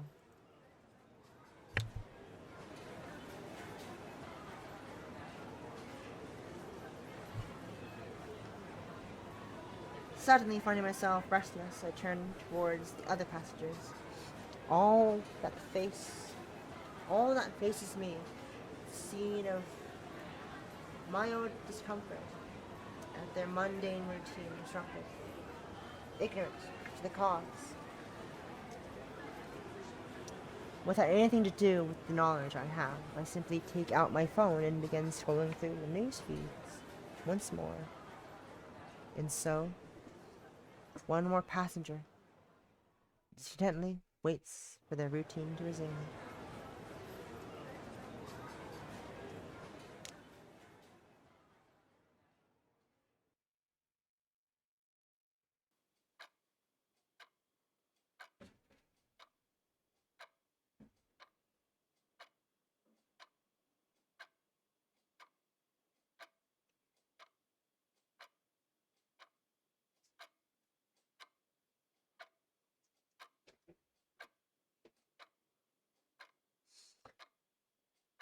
The day slowly draws to an end.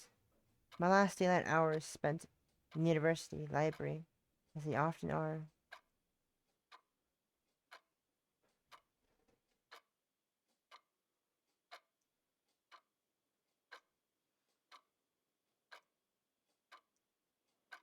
Oops.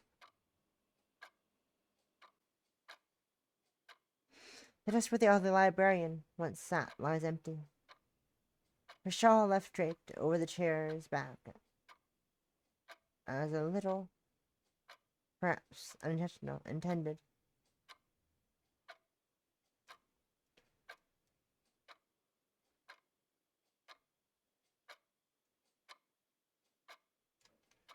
Oh, you fucking pressing space too early. Oh, you pointing out space like an idiot. The two of us had shared a silent agreement. I have to remain in the library past, long past closing time, allowed to study while providing quiet company to the old lady.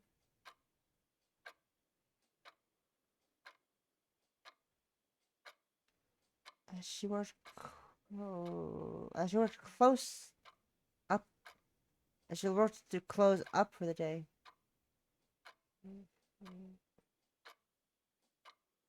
I enjoyed our quiet coexistence.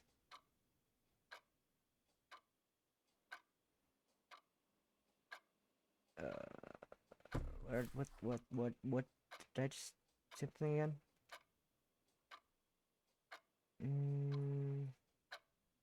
Free for expectations of more. Okay, that was it. A book sliding into place on on a shelf ahead rouses me from my reverie. The new librarian, busy working away.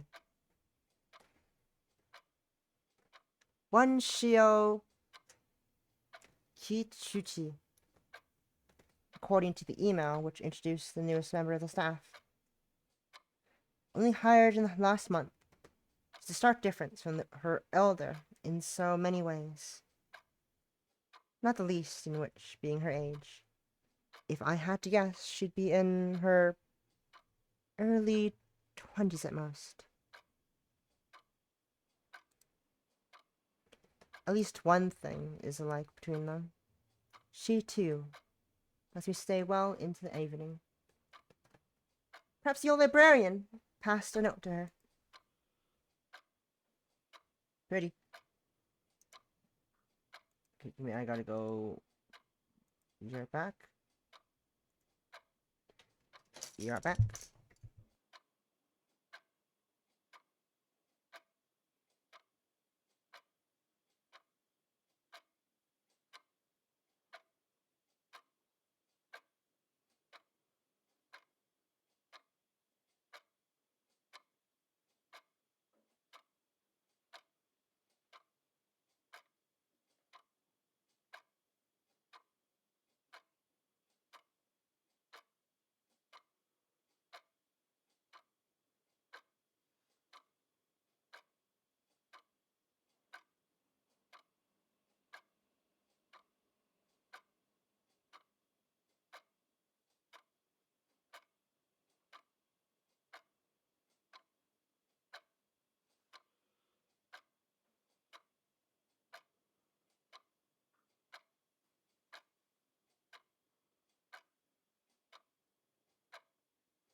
I'm back.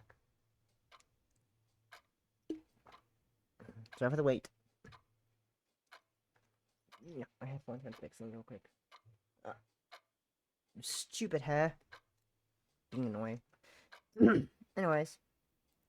Back to being gay. And thankful in any case. I hate being I hate being an imposition. But the school provides a far better environment for studying given the solitude and loneliness of my faraway home.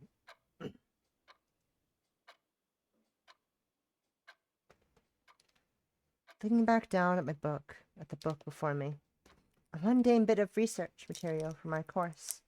The words began to dance as I try to read. The more I try to focus on the passage, the more my thoughts fade away. The same happened with lectures throughout the day. It's a screenshot you sent me. Is it? I don't remember shit. Let me see. You're distracting me, but okay.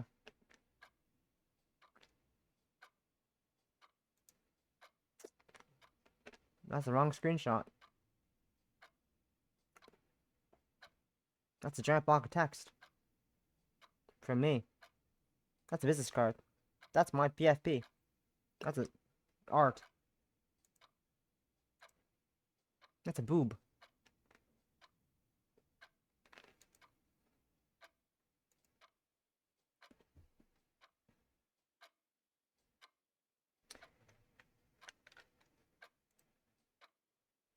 That's a boob.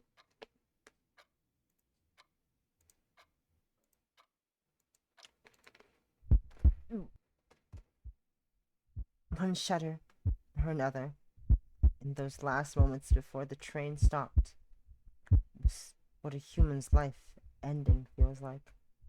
In that instant, their wanderings in this world ended. Let's just make clear what it was. I already found it! That's what the boob was! I said there's a boob.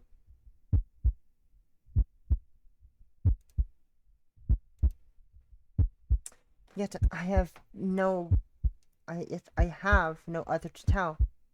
The same goes for the bandages running up my arm. They serve as an ever-present reminder of how little I have in common with anyone around here.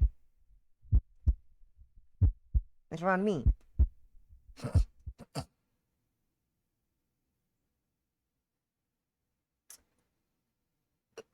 I shared this a while ago, but thanks for the company.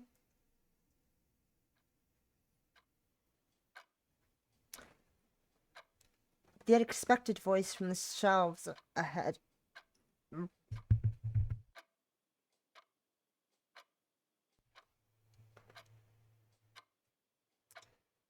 makes my head jerk upwards.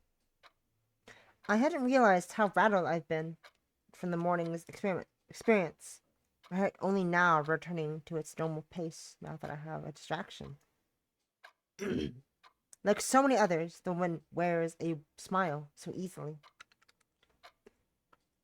I can't help but be amused.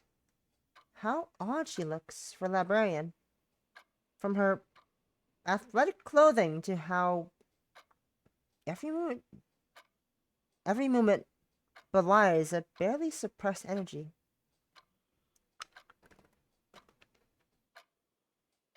Thank you for letting me stay.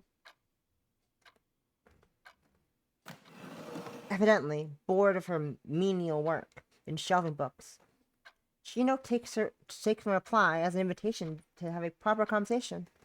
Setting down the book in her hand, she comes over and spins a chair about, sitting herself sideways in a rather inelegant way.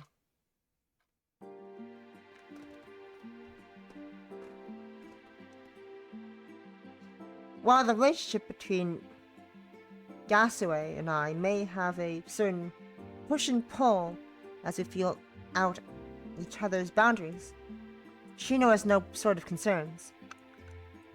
Even now, her bright eyes move from me to the textbook in my hands, happily seizing an opening to get close to me. You can read Italian? That's odd. I know a few languages too. That's the way the world is these days, right? I guess so. I need it for my degree. So she wants to chat. That, too, is a difference between Shino and the previous librarian. One I like rather less. Something throws me off about her. All the more so now that we're close. I can't quite put my finger on it, though. Making me feel bad once again for being so distrustful towards someone so friendly. As if in answer to my wants to end the conversation, a playful ping resounds from Shino's pocket. Her hand dives into her pocket, quickly retrieving her phone to examine the message. Her face lights up as she starts reading. A woman looking like a child given a new toy as she begins to scroll through something or another with her full attention. I don't particularly mind.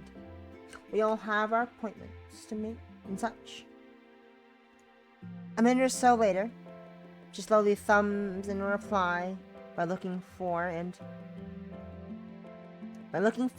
poking at each other, noticing my slightly baffled staring upon sending her message. She gives me a grin. These things are pretty cool, aren't they? They might have been for chatting before, but now it's all of cyberspace, right in your pocket. The modern world is amazing. You can talk to anyone in the world so easily, or read an entire library. What an antiquated way of speaking. I've never heard of cyberspace used by anyone, at least not without a thick sense of irony. Without intending to, I let my confusion show on my face. Did I say something weird? Not at all. It's just I thought someone who uses a phone. I thought everyone was used to phones these days.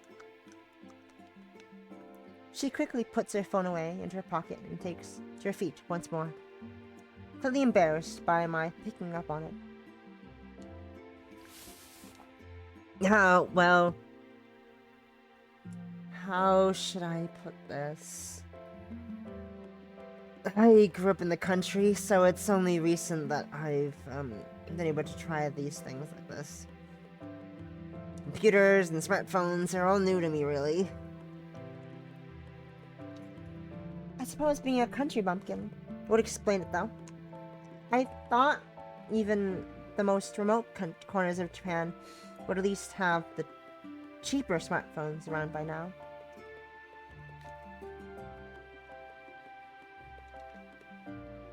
If someone like Shinon finds phones so exciting, maybe Yasue will too. Getting any signal for internet access is obviously a non-starter, though. What made you come to the city then? Adventure, in a word. I tend to drift between jobs, taking on whatever's interesting. So, this is that temporary for you, too? How long are you staying?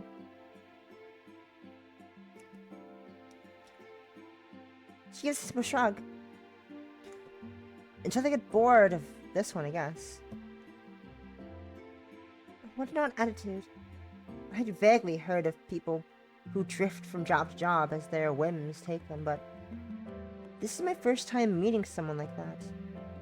I'd be lying if I said I wasn't a little envious of her approach to things. Isn't that hard? Nah. As long as you have the right attitude, life gets a lot easier. You have to dedicate yourself to something along the way, I think. Even if it's something small, I always try to set things right in the world. If I can keep myself to thinking that what's going on at any moment in time isn't a big deal.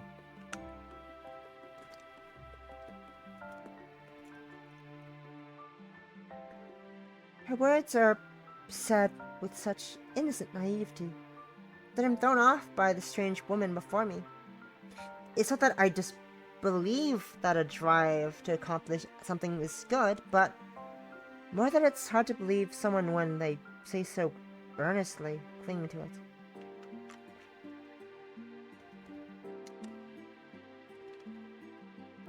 Practically anything I've gotten myself into of late would be problematic to actually discuss with someone else, leaving me with nothing to continue the conversation. Thus, the discussion between myself and the others grows that little more. That isn't to say the carefree librarian is wrong, though. If that's any case, if there's any cause, any single thing I can believe in, it's freeing Yasue from the sealed world. She, of all people, doesn't deserve that fate. And I alone have the knowledge to even find her. Prompted by the thought of Yasue, my mind soon begins wandering of its own accord. If she knows what to talk, I might as well try to get something useful out of her. I was wondering, do you know anything about mages? That's quite the change of topic. I saw a news article about a mage who works as a doctor a few days ago. It just made me curious. That's not entirely a lie. The odd news article or documentary about mages catches my eye these days, now that I know one.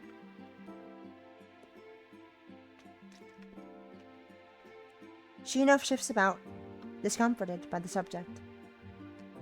She quickly tries to paper over her reaction upon realizing I've noticed. They're an interesting lot, aren't they? There's a few around that you rarely get to see magic actually being used. It's more that it's weird how people are so different. Could be right beside us. That their experiences are so different. But nobody could tell. Do you think so? Your average mage isn't much different to a regular person. You know, it's sad how people are so distrustful of magic. I suppose they do keep their heads down here, though. Besides, prof mages are something else, right? In Europe, they live way more openly, and have ancient bloodlines who own whole palaces. What government would try to police you if you break the law of nature on a whim? I suppose that's why people get so cautious about mages, though. People feel what's different.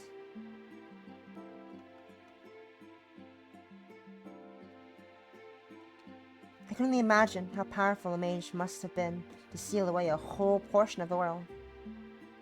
The entirety of Old Sapo and its people carved away from reality and lingering for an eternity.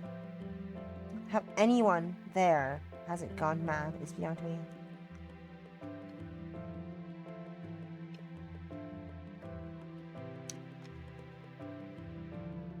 Shino's earnestness is no less visible on this topic than the last. Her angst over people's dislike of mages quite clear. She hardly seems to hide her feelings, earning her some degree of trust, even if I do dislike her noisiness.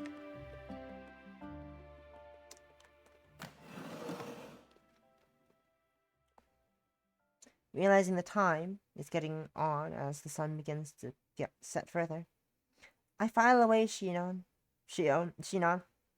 as a potential source of information as I get up and slide the book into a bag.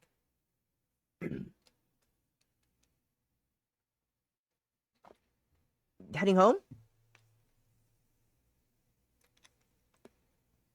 I should head back before I get too tired. Thank you again for letting me stay so long. My pleasure. Endless stacking books in this big building all by myself gets lonely.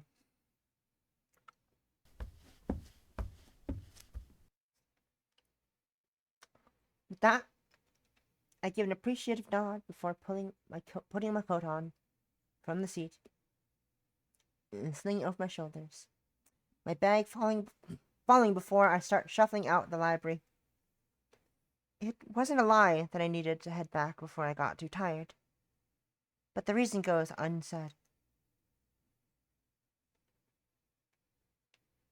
Tonight, I'll renew my efforts in studying my other reading material. If I'm to devote myself to some cause or another, then that cause will be something other only I can do. My concerns already begin to feel fleeting as I focus myself on the task ahead. From now, my purpose in life will be freeing Yasue from her gliding, gilded cage. Gilded cage. Gilded. Act 1, Scene 3. A different time. Sword and spear ring out as they clash, voices bellowing and men falling as their vibrant clothes swing about in violence. No less vivid are the hot expressions from the deepest fury to a most devastating anguish. Oh, handy.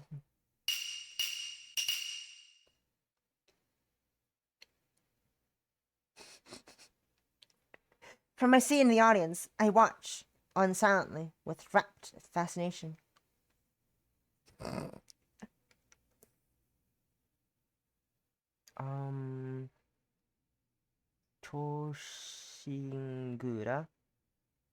Choshingura, the treasury of loyal retainers. A tale of 47 Ronin in their quest to avenge their master, caught between loyalty to their late lord and duty to the shogunate.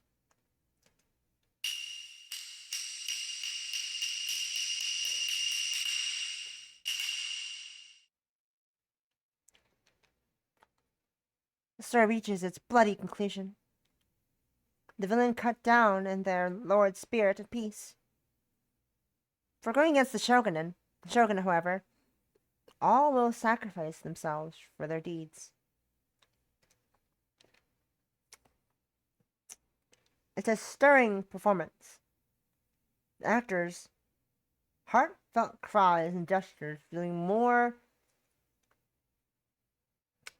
visceral than any picture on a screen. Like most my age, I'd thought theater a little old-fashioned, obsoleted by movies and TV shows. How wrong I was.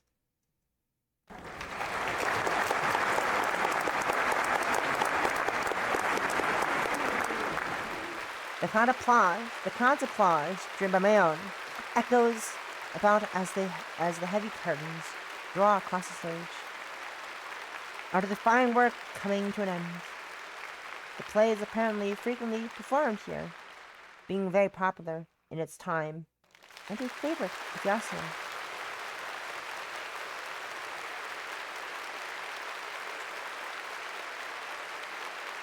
It's no wonder, either. This is a heartfelt tale of honor in an era in search of a cause.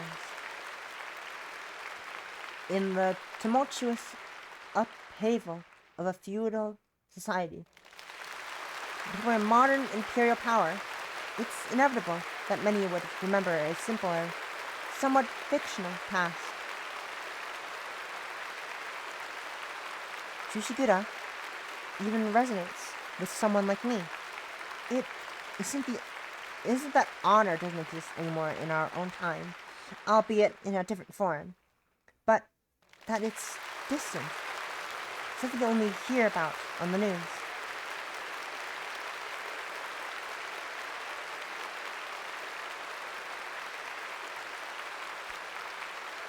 The curtain soon withdrew once more, slowly revealing the performers and their director.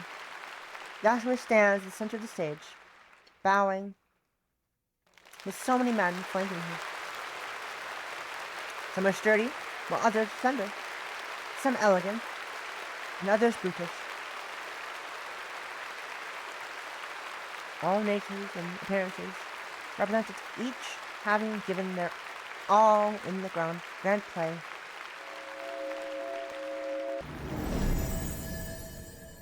Yet not one of the actors was human.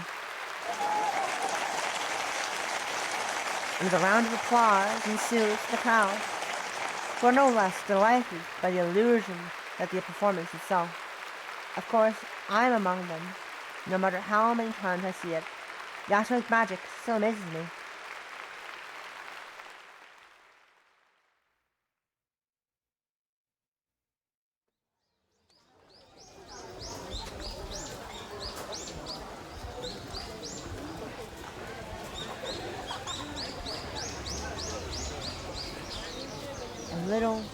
With little to occupy myself with following the play, and little desire to intrude in a lot of others, I quietly wait for Yasue outside the large venue.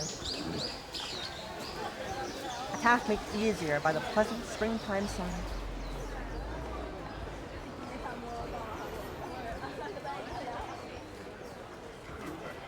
Life goes by slowly here. That contrast is one of the most jarring things about these two worlds. Even the most patient modern people have a sense of urgency about them. They're always thinking of things they need to do, to put it news to read.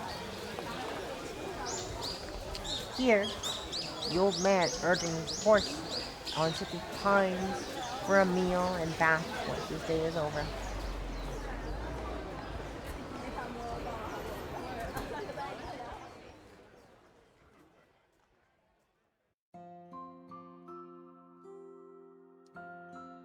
As Yasue finally leaves the venue, I call out to her.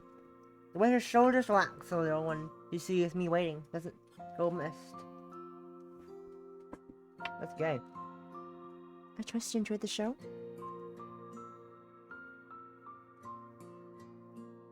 Totally didn't. You totally didn't think those were real birds in real life. Yeah, totally those loud ass birds.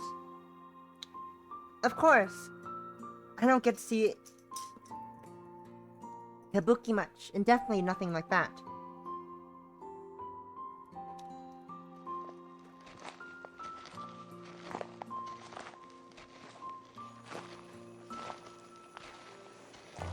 Your Honor, they're engaged with each other. Yasue gives an indulgent smile.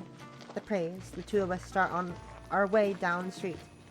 It's hard to believe that the roads we walk is the very same one I have so often visited downtown. The street layout uncannily familiar. Even as we walk, the odd passerby gives an appreciative bow, or words of thanks to Yasue. Her only response each time is a humble, almost shy bow.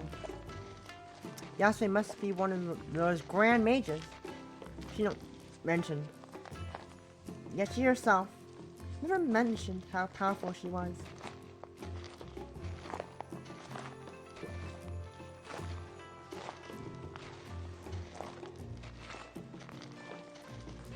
Far from finding herself flustered, by those around us. She instead turns to me for a conversation.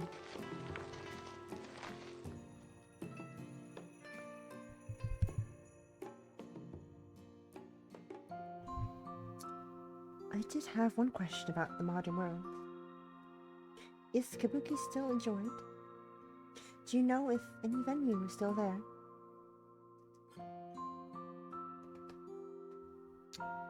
I feel a little pained by her clear hope for a different answer than I can give. In a world of movies, phones, and streaming, theater largely relegated to the more culturally refined. Modernity continued, unquestioned. Her theater is little more than a small plaque in the real world.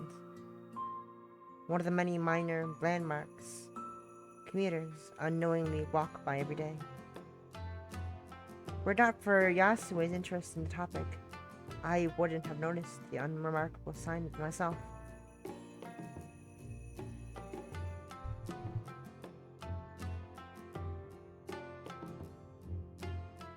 Sad fact never mentioned Yasue, though.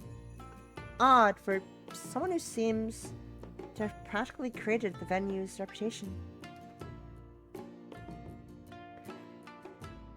People have a lot of entertainment available to them these days, so it's usually the older generation who still attends. Theater still has a good audience on the mainland, though. Not so much around Sapporo. But amateur kabuki is still performed every so often.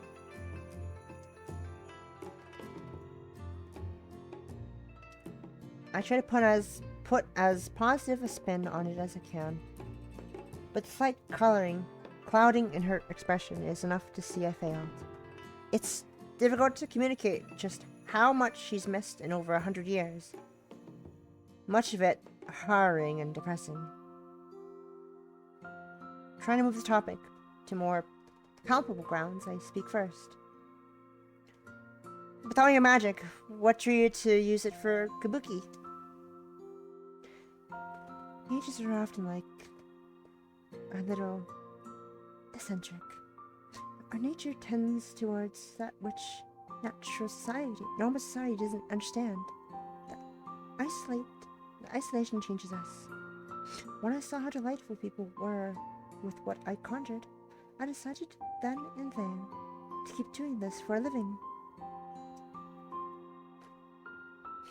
If only my sister had the same desire to remain rooted with common people. She never mentioned she had a sister. Even though her words are more mumbled to herself than directly towards himself. There doesn't exactly seem to be many mages around. I'd never seen one before meeting you. I can only speak for Sapporo, but I'd guess there are only about a few dozen, maybe, in all the cities. It's difficult to know for sure, because many hide their powers, or live away from common people as hermits.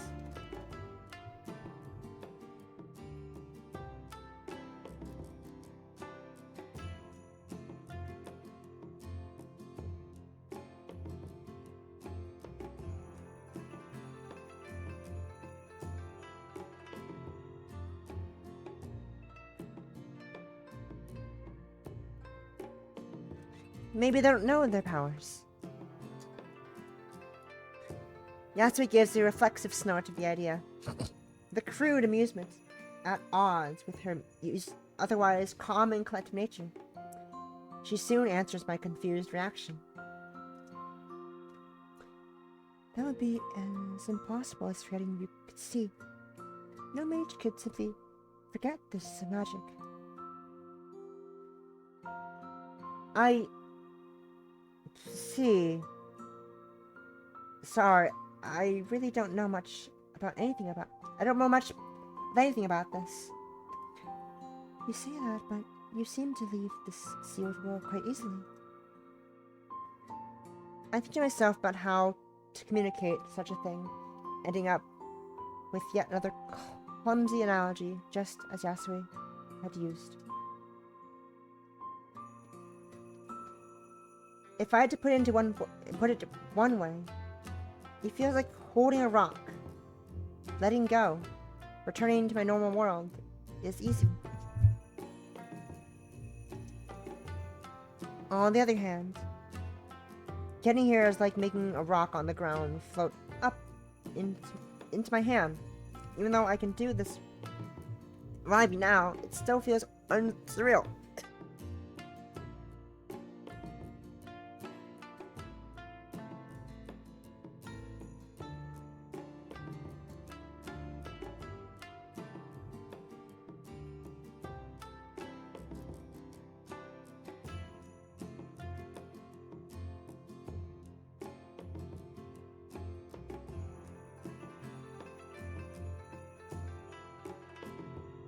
I'm okay, don't worry. I'm good. Does that make any sense? That makes, together, too much sense, actually. I couldn't have described magic any better myself.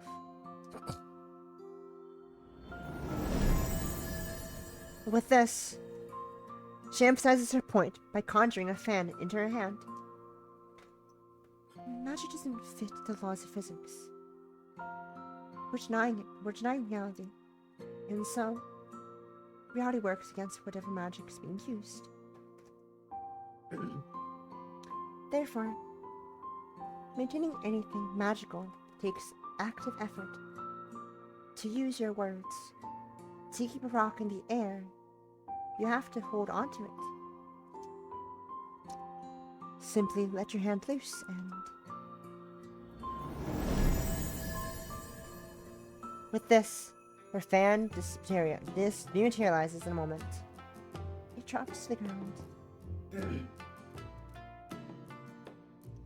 Perhaps you're not as ignorant to our ways as you think. I still need to learn more about all this. Sorry if you don't like me questioning you all the time. On the contrary, I actually rather like that sense of curiosity you have about you. Have you tried asking your friends about them? I don't have friends to ask. I'm not really the type. You seemed rather approachable to me. Here was worried over my arrive in this world be some aloof old mage, grown haughty and arrogant from skill and age. She has an earnest smile to show her sincerity. Maybe it's only our being forced together by these strange circumstances, but having the company of Yasue is something I'm grateful for. For all she accepts my questioning of her, Yasue never pries into my own affairs. Besides, everyone would seem approachable to her. So many walk up to Yasue in the street, the powerful mage thinking nothing of speaking to them as equals. It would be so easy to become aloof and arrogant with that kind of power. She's so easygoing and has so many skills and interests in every way. Yasue is a far better person than I am.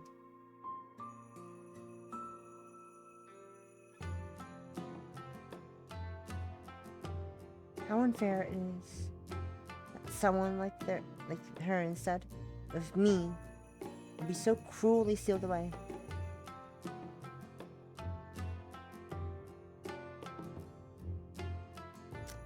As we turn a corner, Yasue's soft voice speaks again. I did have one more question, actually. Where did you get the idea that I was powerful? You have nobody to compare me with, right? The new librarian at my university wanted to chat with me, so he asked about magic.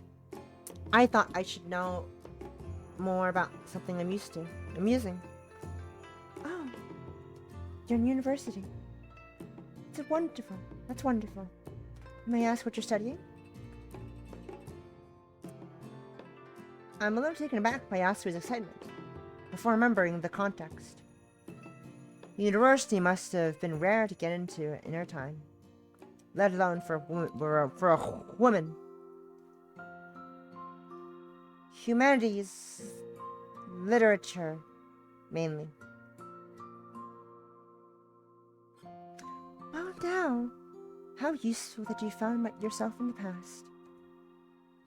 Western literature.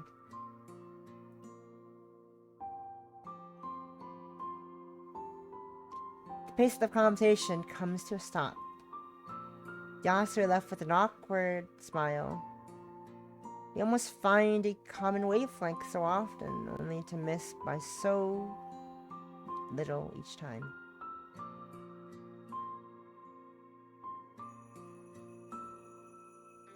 Then again, if it hadn't been for my interest in European literature, I'd never have ordered that book on blood magic. I wouldn't have had the patience to simply read through the written pages either.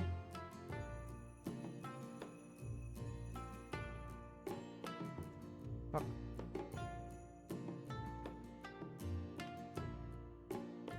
I wouldn't have had the patience to slowly read through the handwritten pages either. My well-thumbed Italian dictionary at hand all the while. What would I put as my in my bibliography, even if I could use something I found here? A friend told me.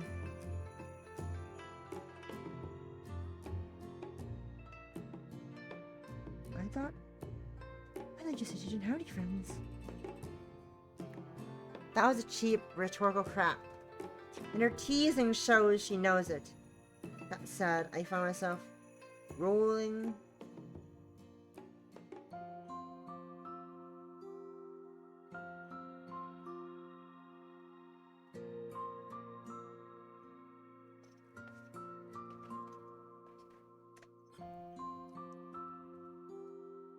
Thought something comes to mind as I brought something along, thanks to chattering with Shino days earlier. She blew. My hand dives into my pocket to retrieve my phone. Before I can show it to her, a cheerful red packet slips out and falls onto the ground first.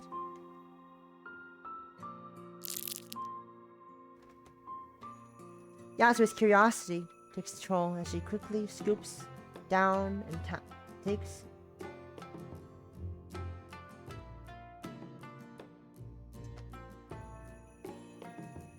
Choco.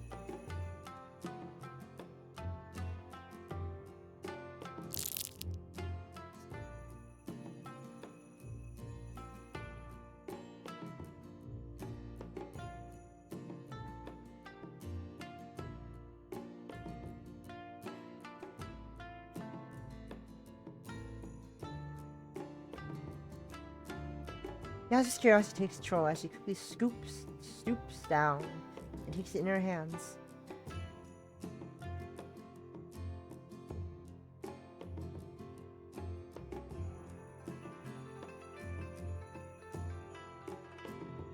What's this? Oh. I thought I completely forgot about buying this. It's just some chocolate.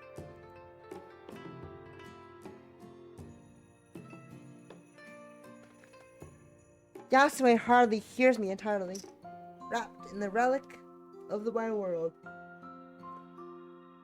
As she turns the packet this way and that, she's probably unable to read the English text, and unused to the modern packing to begin with. It's a little charming, actually. She's hardly shy about her byline.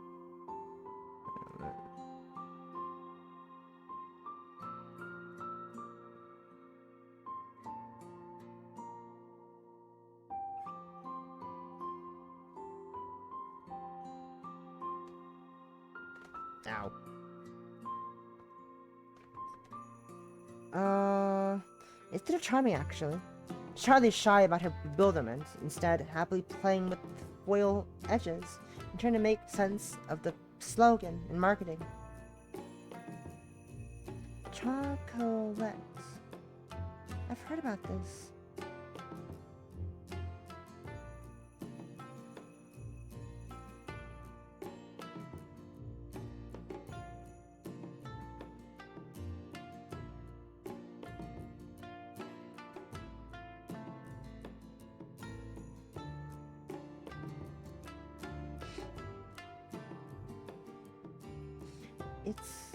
I've heard about this. It's a medicine that's sold in Tokyo. So this has finally made it to Hokkaido then. Oh, it's not medicine. Just a food. A sweet, I mean.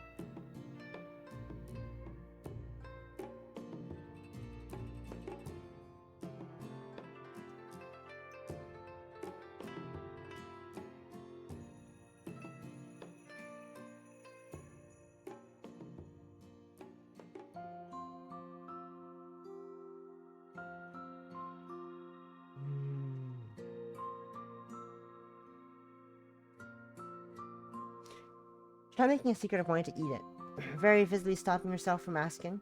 I feel like a mother whose kid is begging at the store.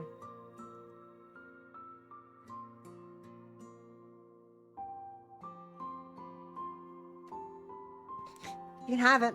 They're cheap.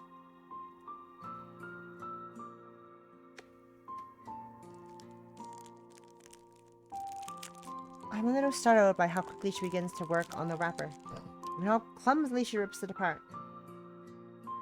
It's easy.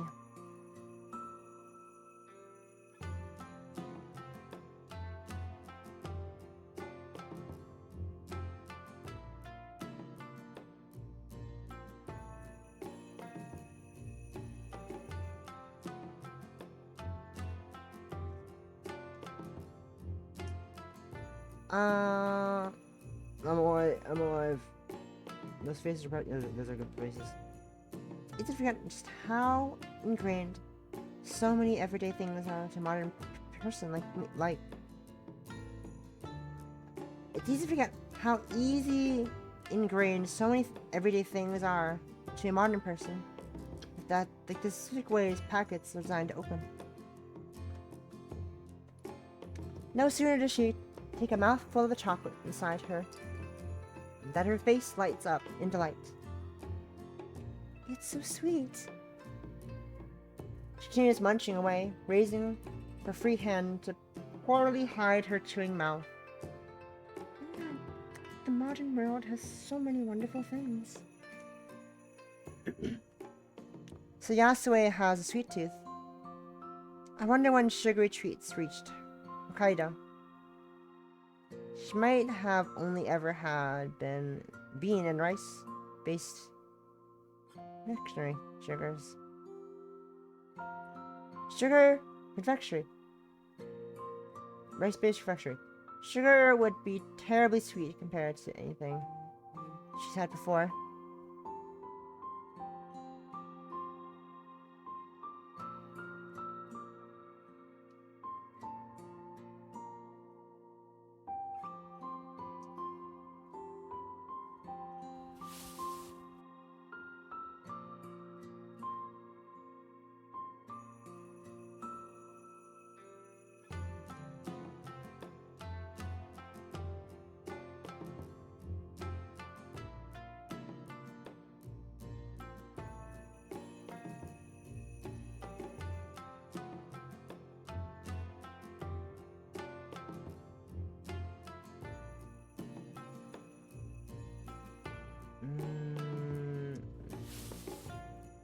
As she savors the last few morsels of the packet, I reach in and take the phone from my pocket once more, usually having left it charging when I came here in the past.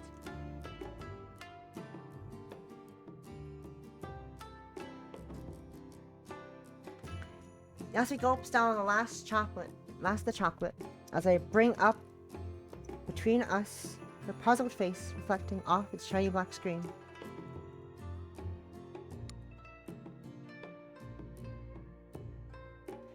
She expects a little surprise if the screen lights up. Eager to see what she makes of it, I unlock the phone and hand it over to her. What is it? What is this? Well, this is Twatter. A phone. A phone.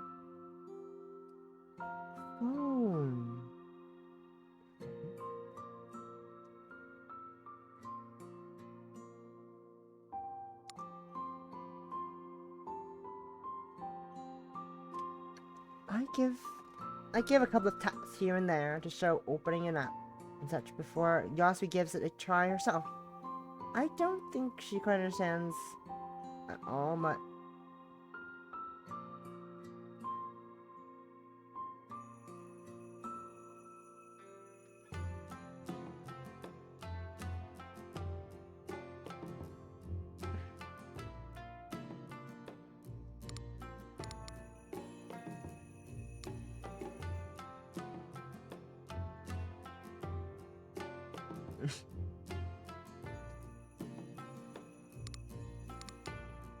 as this fiddles about, she manages to discover moving things by dragging left and right, and opening controls by tapping completely heads herself. I'm surprised if I'm surprised.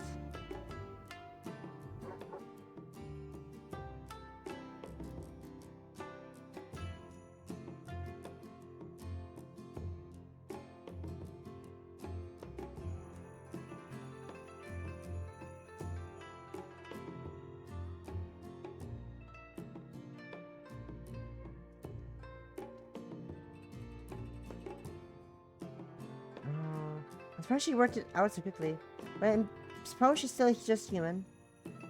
It's not like I understand how a phone really works. I just live here.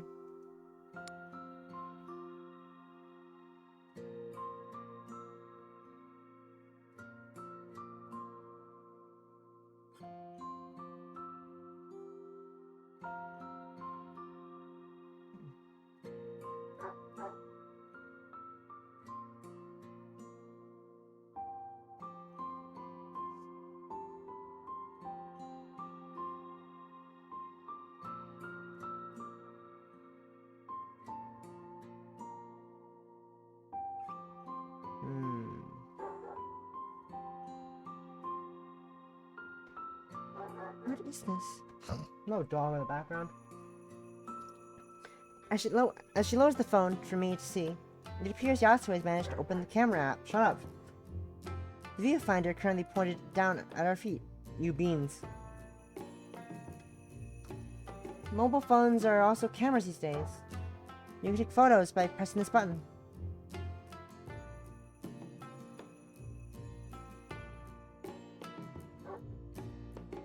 Dog, please.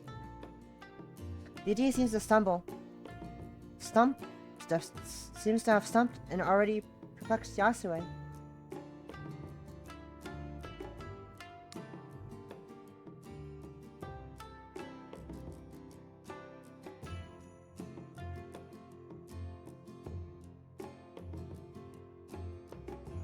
I take the phone back to guide her through how the camera works, changing the front of the camera and holding it up to show both of us on screen. It's admittedly a little clumsy. I've never been one for selfies. And keep trying to move the phone the wrong way to keep us in the rock. Oh, taking a selfie! Bitch, let's get a selfie. The look of sheer glee on Yasui's face when it all clicks for her, though, as seen on the screen before us, makes it all worth it. I can't help but smile at the absurdity of the situation.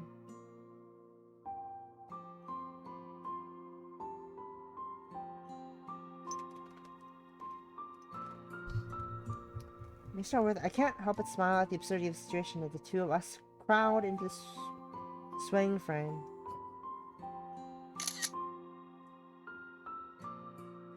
Gay. With some difficulty, I managed to somehow maneuver my finger onto the shutter button, finally taking the shot with a loud click, bringing the phone down between us. I showed Yasue the saved photo, first leaning in close to take in every detail.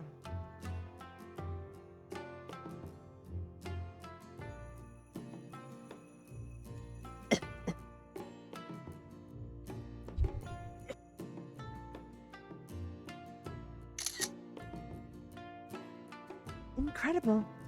Everything's so colorful and we didn't even have to stay still. How did this develop so fast? It's probably a bit complicated to explain, but photos like this don't need to be developed. It's not going into film. I'm so used to the digital era of the days of film cameras. Slipped my mind as I replaced the phone in my pocket. Yasue is right herself. But the excited energy from her new discovery still remains. I have to remind myself yet again that this woman's actually the older of us.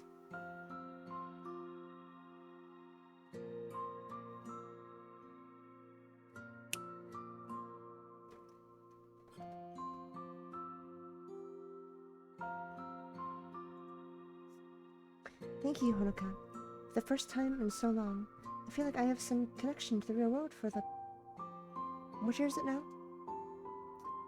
After the Meiji era, it went to the Taisho, then Showa, then Heisei, then Reiwa. I know what the Showa, Heisei, and Reiwa are, only because of Kamen Rider.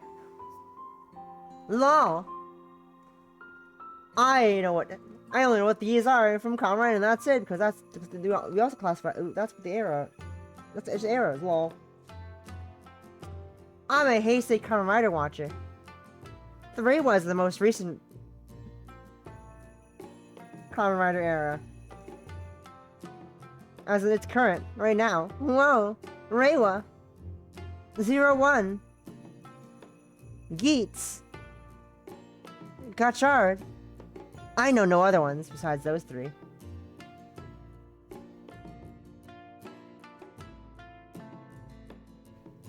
Anyways. Reiwa. How lovely a name. That was in my era. Must live an amazing life. That was in your era. And the food as well. It's so nice. I hold my tongue, but it's all so ordinary to me that I hardly notice such things to be day to day. To Yasue, though, this might as well be another world entirely.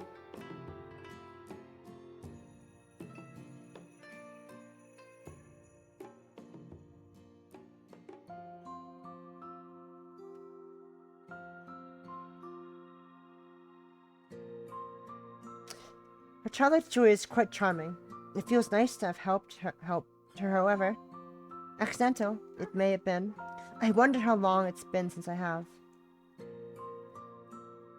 I'm so wrapped up in my own feelings that it takes a moment to realize Yasuo's attention shifts back to me. A smile suits you.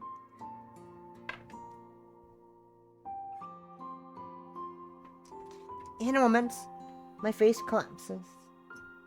It's not that I hate her well-meaning compliment, but somehow it doesn't feel right to smile. Not after everything that's happened.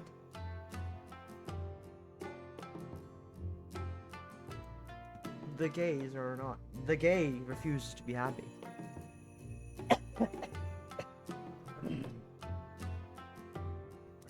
I don't know how you smile so easily.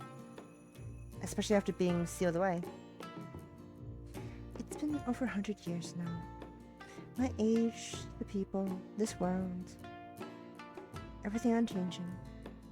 And I wasn't always like this. The worst of my time here was the period I entertained escape.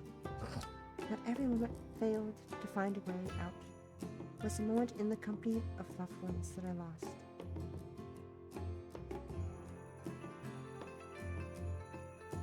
Oops. How come you've lived so long, though? How have you lived so long, though? You don't look good at all. Why, thank you. Mages. Powerful ones, anyway. Tap a little into their magic to slow their aging. It's not unusual for some of us to live perhaps triple a normal lifespan, or even more. I could have taken the easy way out and done so, but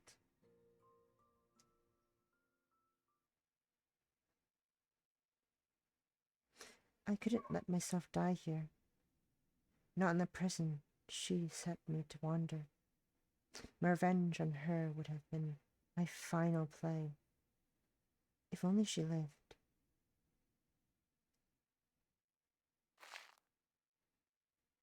For the first time, I catch a glimpse of something darker in her.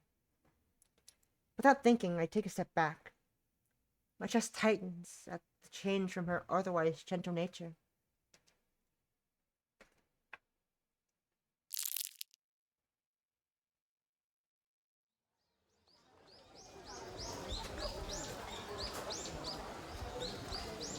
A cheerful red packet crumples up in her tightening hand, reminds her of here and now.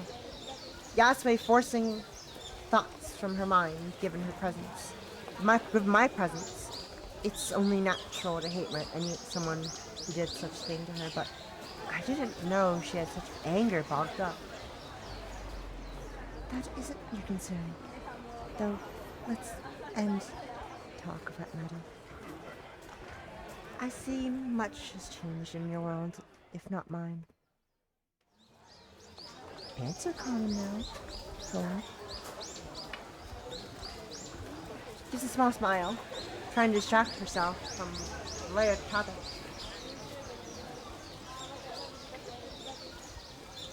I can't help but feel awful, but I humor Yasue for her sake.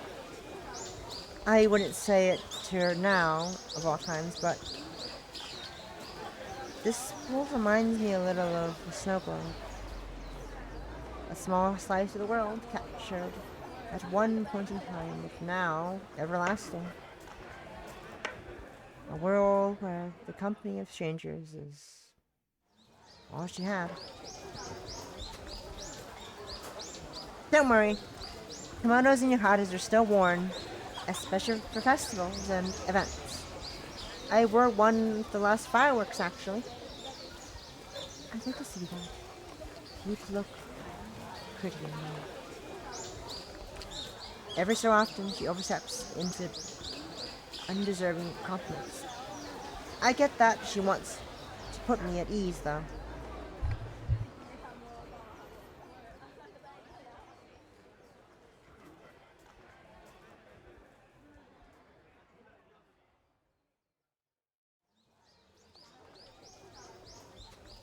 One of my earliest memories as a child is of standing around in my yukata, all ready to go, but the festival being cancelled. To cheer me up, my parents took me to see fireflies instead. When I saw them, I thought they were better than fireworks. They almost looked magical as a child, floating about in the night's darkness.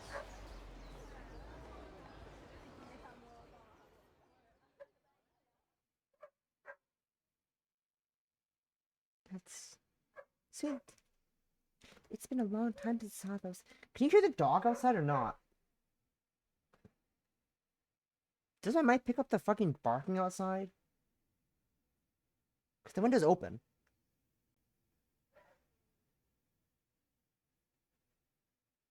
I see.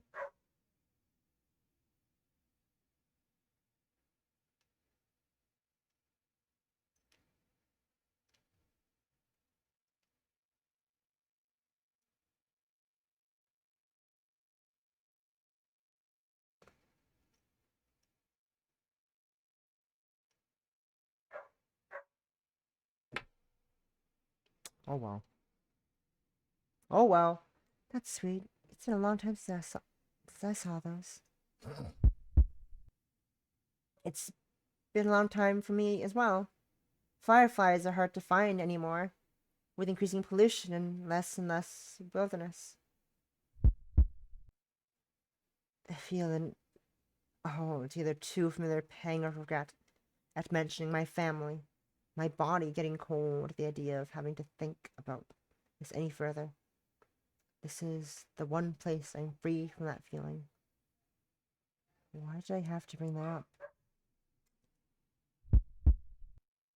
Please, don't ask anything further about them, Yasue. Please.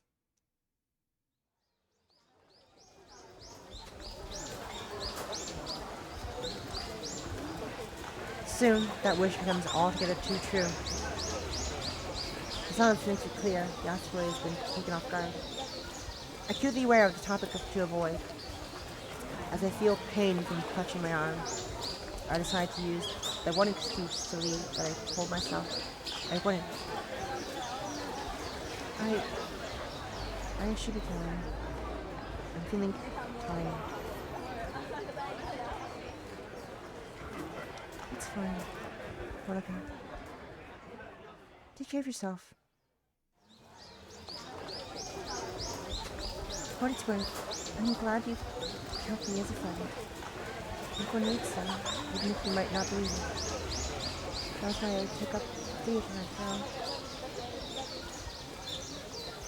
Thanks, Yasue. I hope see you later.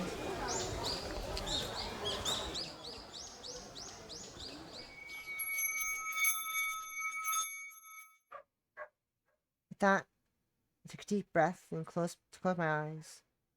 Even as the magic begins to take hold, my mind is elsewhere. I can't make the world a better place as Shino is working towards. I'm too selfish and too useless to do something like that. What I can do is help this one person.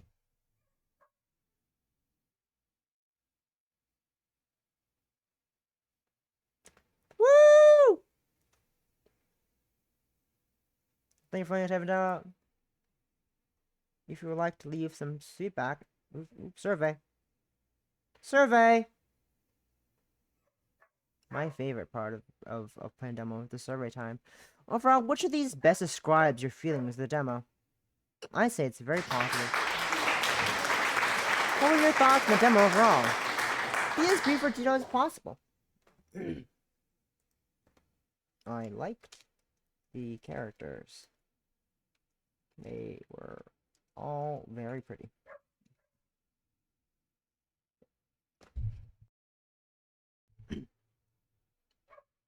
They were all very interesting.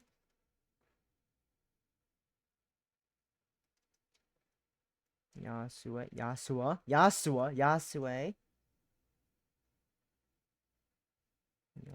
is small. They darker, more bottled bigger. Addled was inter.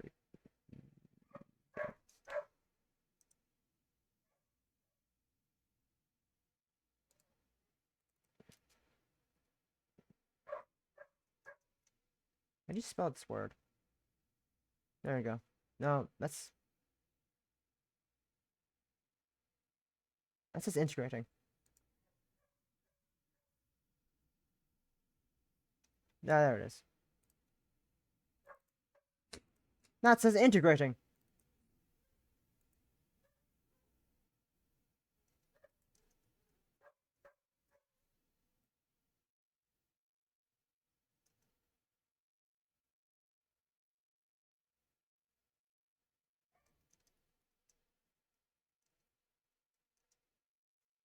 This is Glud magic.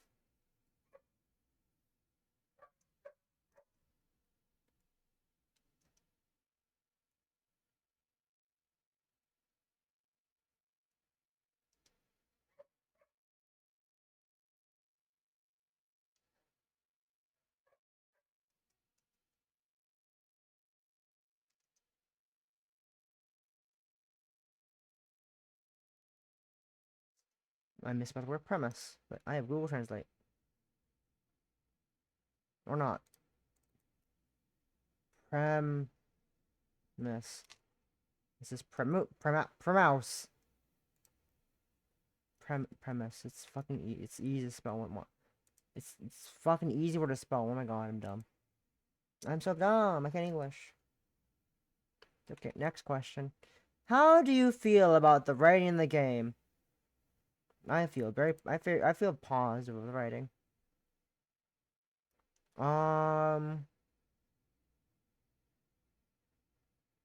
I have no comments for the writing. How do you feel with the art in the game? I love the art. The art is very I keep beautiful. Beautiful.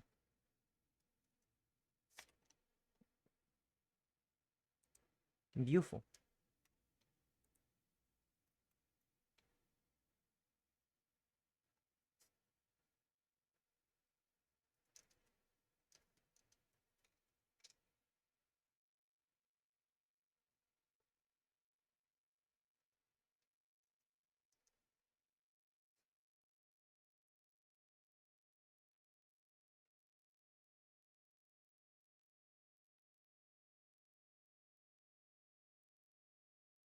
How do I describe this in words? Hmm.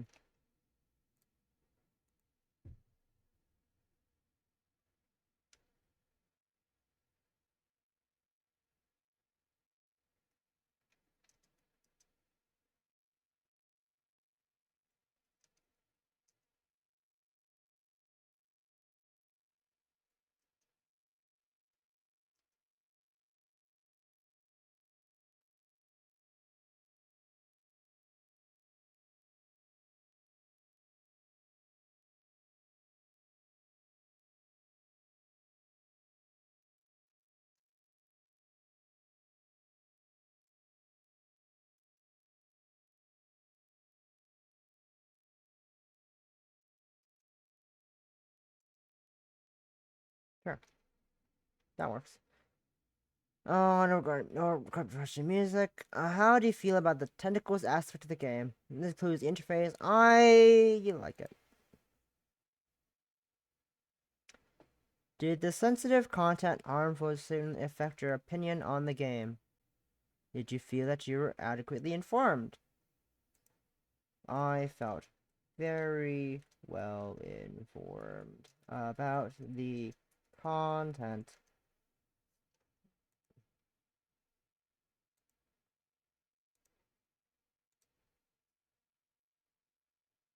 That would be displayed and described in the game.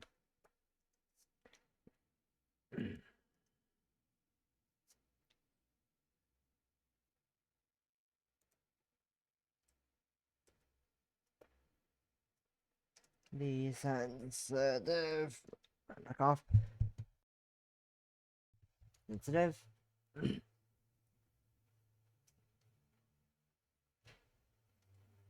content did not affect my opinion of the game. Boop. I am was well. Were you aware of the option to disable the?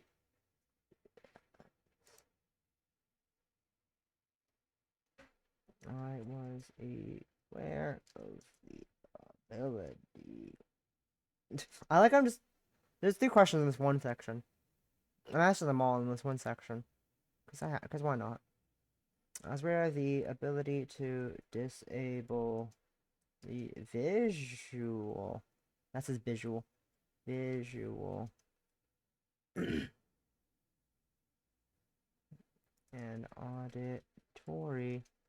Spelled incorrectly. Auditory. Auditory.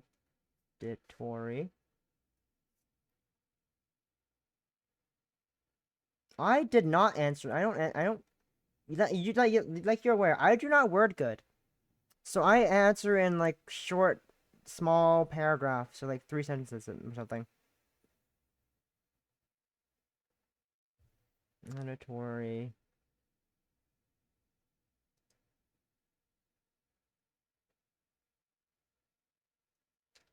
I was aware. I was very aware. Very aware of the ability to disable visual and auditory representations of the sensitive content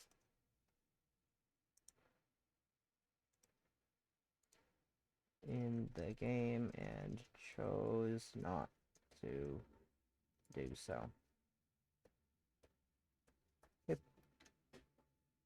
Do you have any suggestions or features that you'd like to see included? Let's read it again. StudioElan.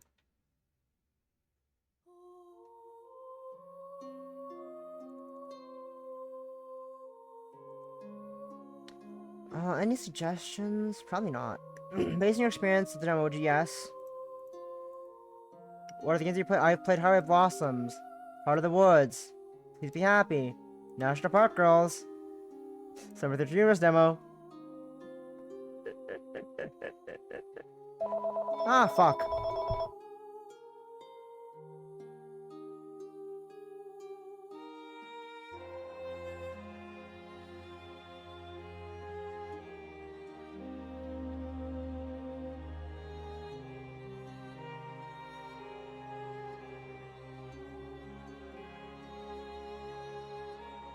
Anyways, in some cases, we may like to follow up with you on more feedback. If you're okay with us reaching out for insight, please enter your email address. Email address at email.com. Email address at email.com. These may additional comments or questions that you may have.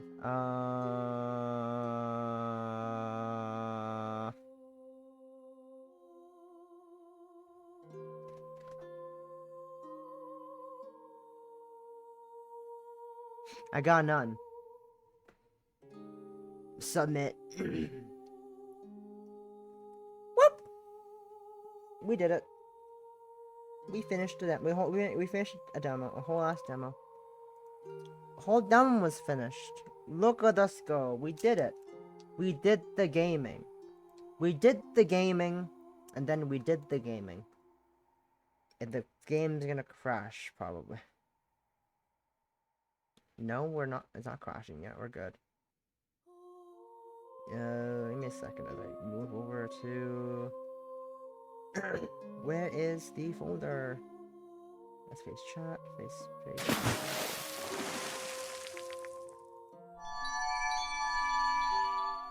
Yippee! And keep it hydrate. And stretch.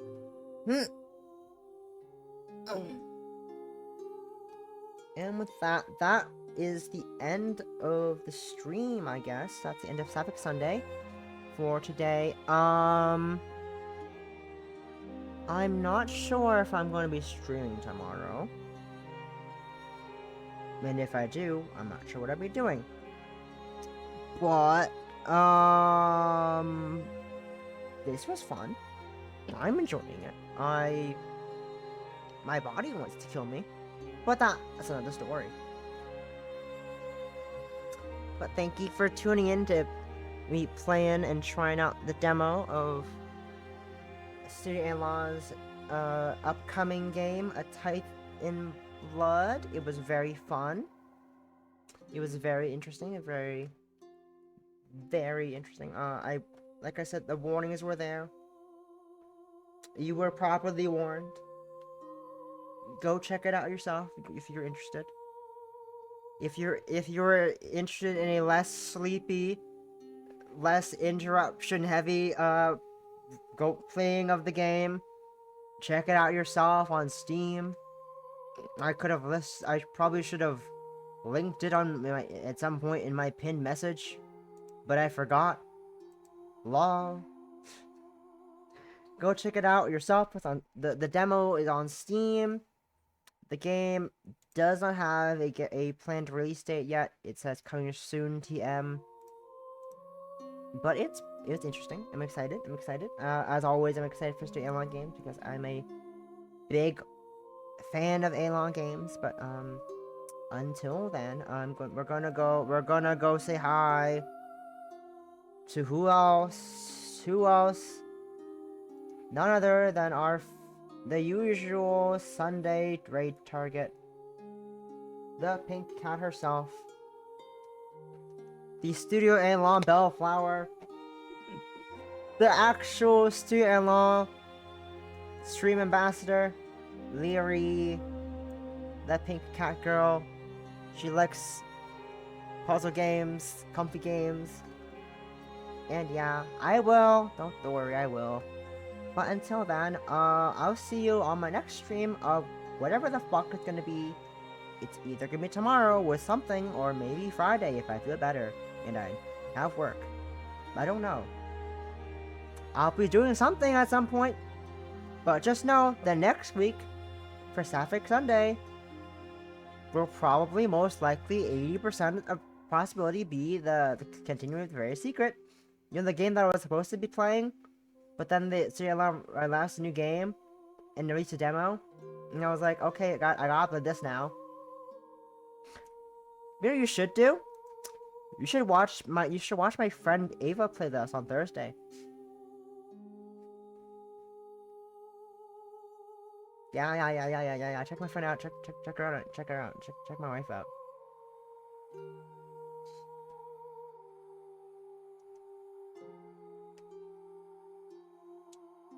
She's gonna be doing this. She's gonna be playing this on Thursday. Anyways, goodbye. Bye. Time was out. Lol.